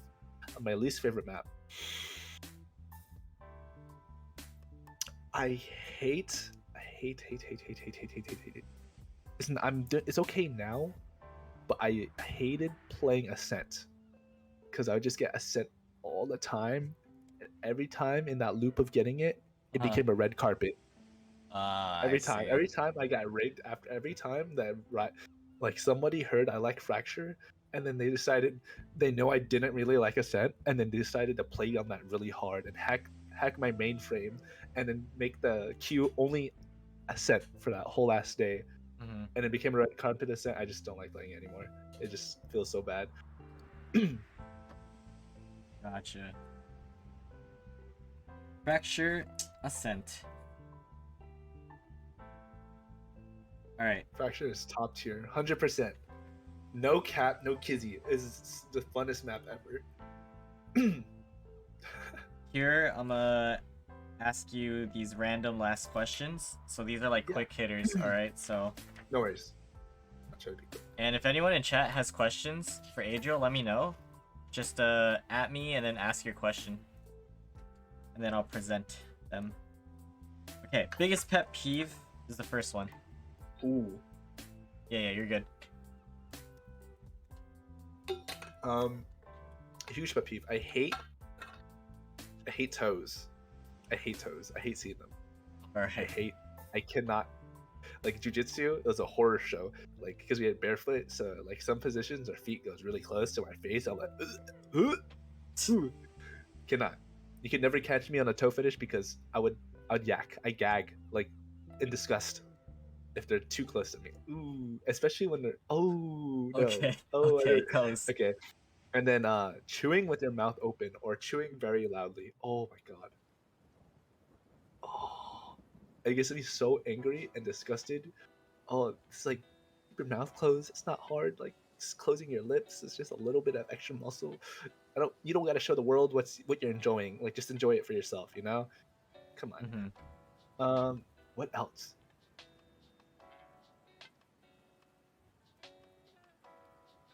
I guess this was just like social interactions. I really don't like. I've been able to pick up when people are just like being cool, not acting cool, but acting nice for the sake of being nice. When they really don't, probably like not being genuine. I just don't like to disingenuine people. Yeah. If someone like doesn't like something or doesn't want to be here, even though it's like something for their friends, I appreciate it more when they're just like, yeah, I just don't like it here, to be honest, rather than them like, it's great or you're so cool, and then like really be like, oh yeah, I fucking hate that guy, but you like, it's like you just said cool. Yeah, just disingenuine people. I appreciate honesty a lot more, or being very upfront, communicative upfront. Okay, how about greatest fear? Dying alone and no one remembering me. Good one. And quote you live by. Oh. Okay. There is a quote. I'm gonna read this. I'm gonna search it real quick. By. It's in Tyler the Creator's song, "Run It Up," and it's before the song. The song starts, but it's before the verses start. And then he said, "For some reason, y'all really didn't think that we were gonna be up here. But see, for y'all, the sky's a limit. But for us, the sky is just what we stand on to reach the beyond." So I thought that was really cool. And I've been on a really huge train for the longest time, just looking at the sky. I swear, the sky just looks cool. It's not main character syndrome at all. I definitely, just because I like looking at the sky, is the reason why I don't look at the sun and try to grab it with my hand or shoot it with a finger gun.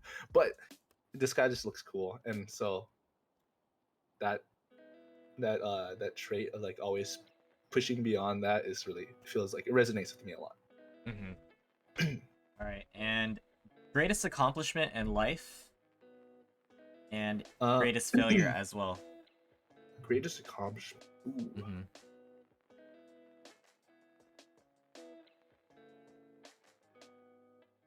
Making 300 followers on twitch.tv/ageroll_NC. Let's go, baby.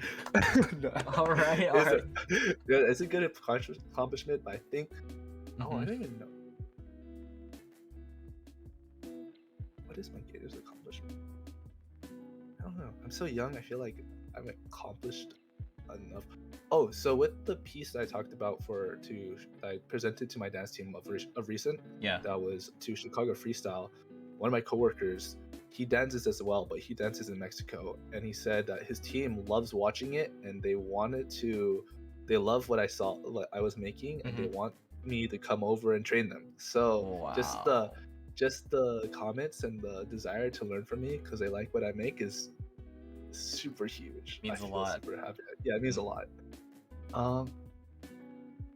Sick. Greatest failure, I think every shot I didn't make. So any social interaction where I got too scared to actually talk to someone to make a new friend, or a girl too scared to approach a girl. There's been a few times where my friends were like, dude, you literally said she was cute, go ask her number. And I'm like, no, then she says I'm a loser, and then my mental is gonna go boom, and I'm gonna be depressed. And then so I didn't do it. But anytime, I think my greatest failure is everything like I just decide not to do. I get too scared to do. Yeah. Okay. Good one. Yeah. All right. Last three for me. What was your first impression of me? Oh, so I think I like a lot of other streamers that come to know you, they knew you from mutuals, and then so I joined. I started playing with, I think, Kat or somebody else that was friends of you or liked watching you, and they said go check you out, and I was like, oh shoot. And you're singing, and I was like, dang, I'm so fucking jealous because I can't sing for shit, and that's part of the reason why I dance. But I don't sing with my mouth, I sing with my body. But that was really cool. Also, I instantly respected you a lot because you put a lot of effort into your content, as well as becoming like a bridge for everybody in the streaming community, because you hold a lot of events and meet up with a lot of streamers, and by I guess result of that, a lot of people, you have a lot of mutuals and a lot of friends of just other streamers that know you. I think that's very super respectable, just the effort and the dedication to all these like events and bonding events for other streamers to see. Yeah. This is really cool. So I think I thought you're like pretty dedicated content creator, and you have a lot of mutual friends and a lot of friends in general. So I thought this guy must be pretty outgoing and a pretty nice guy if a lot of people like him. I hope so. Nice. Yeah. Thank you. Cool first impression to hear. Yeah, definitely a hottie. When I saw, I was like, damn. Okay, there. All right, next question. Top 5 streamers that you find yourself watching nowadays. Ooh, one streamer I always watched consistently was Disguised Toast and Moist Critical. Ooh, okay. I like their dry humor and like being super smart, and then when they get wins, they really ride those wins, and I resonate with that. Maybe I'm like 0-10, but when I get that one kill, ooh, I feel so good. I also like their humor a lot. They're very raunchy with the humor, as well as kind of dark with some of their humor, so I kind of like it. As well as I resonate with their like some of their mentality and their like habits. I also love I watch like a lot of offline TV, but it's mostly Toast that I watch. Michael when he was streaming because he's very funny, and I liked his I really appreciated his like dedication to crafting stuff and like his like video making, content creating. I also really like watching Ludwig because I like the way he formats his shows and makes a lot of event hosting things. Yeah. And like a lot of connecting things, which is something I've seen parallel to some of your stuff, which is pretty cool. But yeah, I guess my top 3 streamers I watch is Moist Critical, Ludwig, and Toast. Then you also mentioned like Michael. Oh yeah, Michael as well, but he doesn't really stream anymore at all. Yeah. Okay. And lastly, using your connection, who would you like to see as a future guest on this podcast and why? Using my connection, like another fellow streamer that you may know and would want to know more about.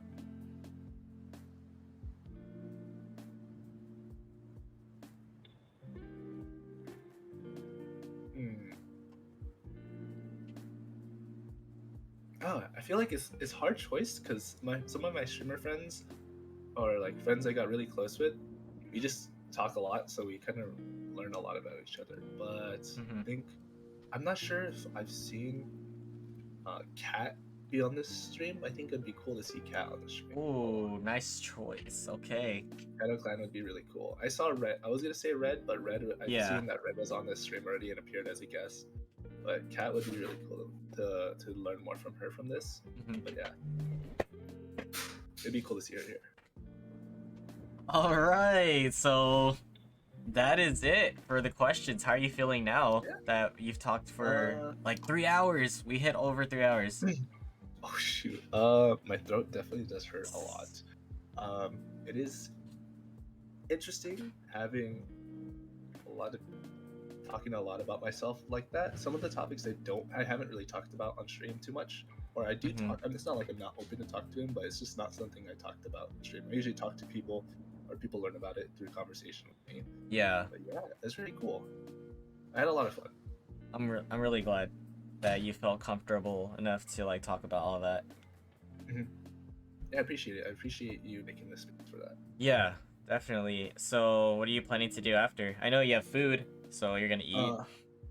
I'm gonna actually stream and just play some games because Okay. I don't have to work tomorrow morning. So I'm just gonna play games and become a degenerate. So yeah, that sounds good. That's good. Definitely. I was supposed to do some dancing yesterday, so I'm gonna probably eat, play some games as my food settles in my stomach, and then groove and schmoove around towards later in the night. Okay, sounds like a plan. We will do an outro for the YouTube segment, and then I'll let you go right after. Yeah. All right. Well, ladies and gentlemen, that has been the Chang Gang Podcast episode 54 featuring Adriel. Thank you so much for sharing your life experiences with us and for talking about so many different topics relative to your life. Really, really cool. Do you have any last few words for all the viewers? Yeah, I am the sussiest baka you ever see. You might hear some things you're like, what the fuck did he say?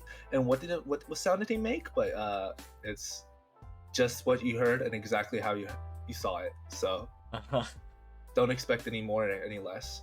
I do make dancing contests, so if you like to see that, that'd be cool if you guys check it out. But aside from that, yeah. And again, congrats on 300. Let's go. Milestones. That's what we've been waiting for. Love to see it, honestly. Thank you. I appreciate it, guys. Of course. Guys, if you haven't already followed Adriel on Twitch, she is going to stream after this !guest command, which is a direct link to his channel. Make sure to give this video a thumbs up, guys. I'd really appreciate it. And hit that subscribe button. I welcome you all to the Chang Gang with open arms. Stay tuned because we have episode 55 coming soon. Alright, take it easy. Open arms. Open arms. Alright, peace out, guys.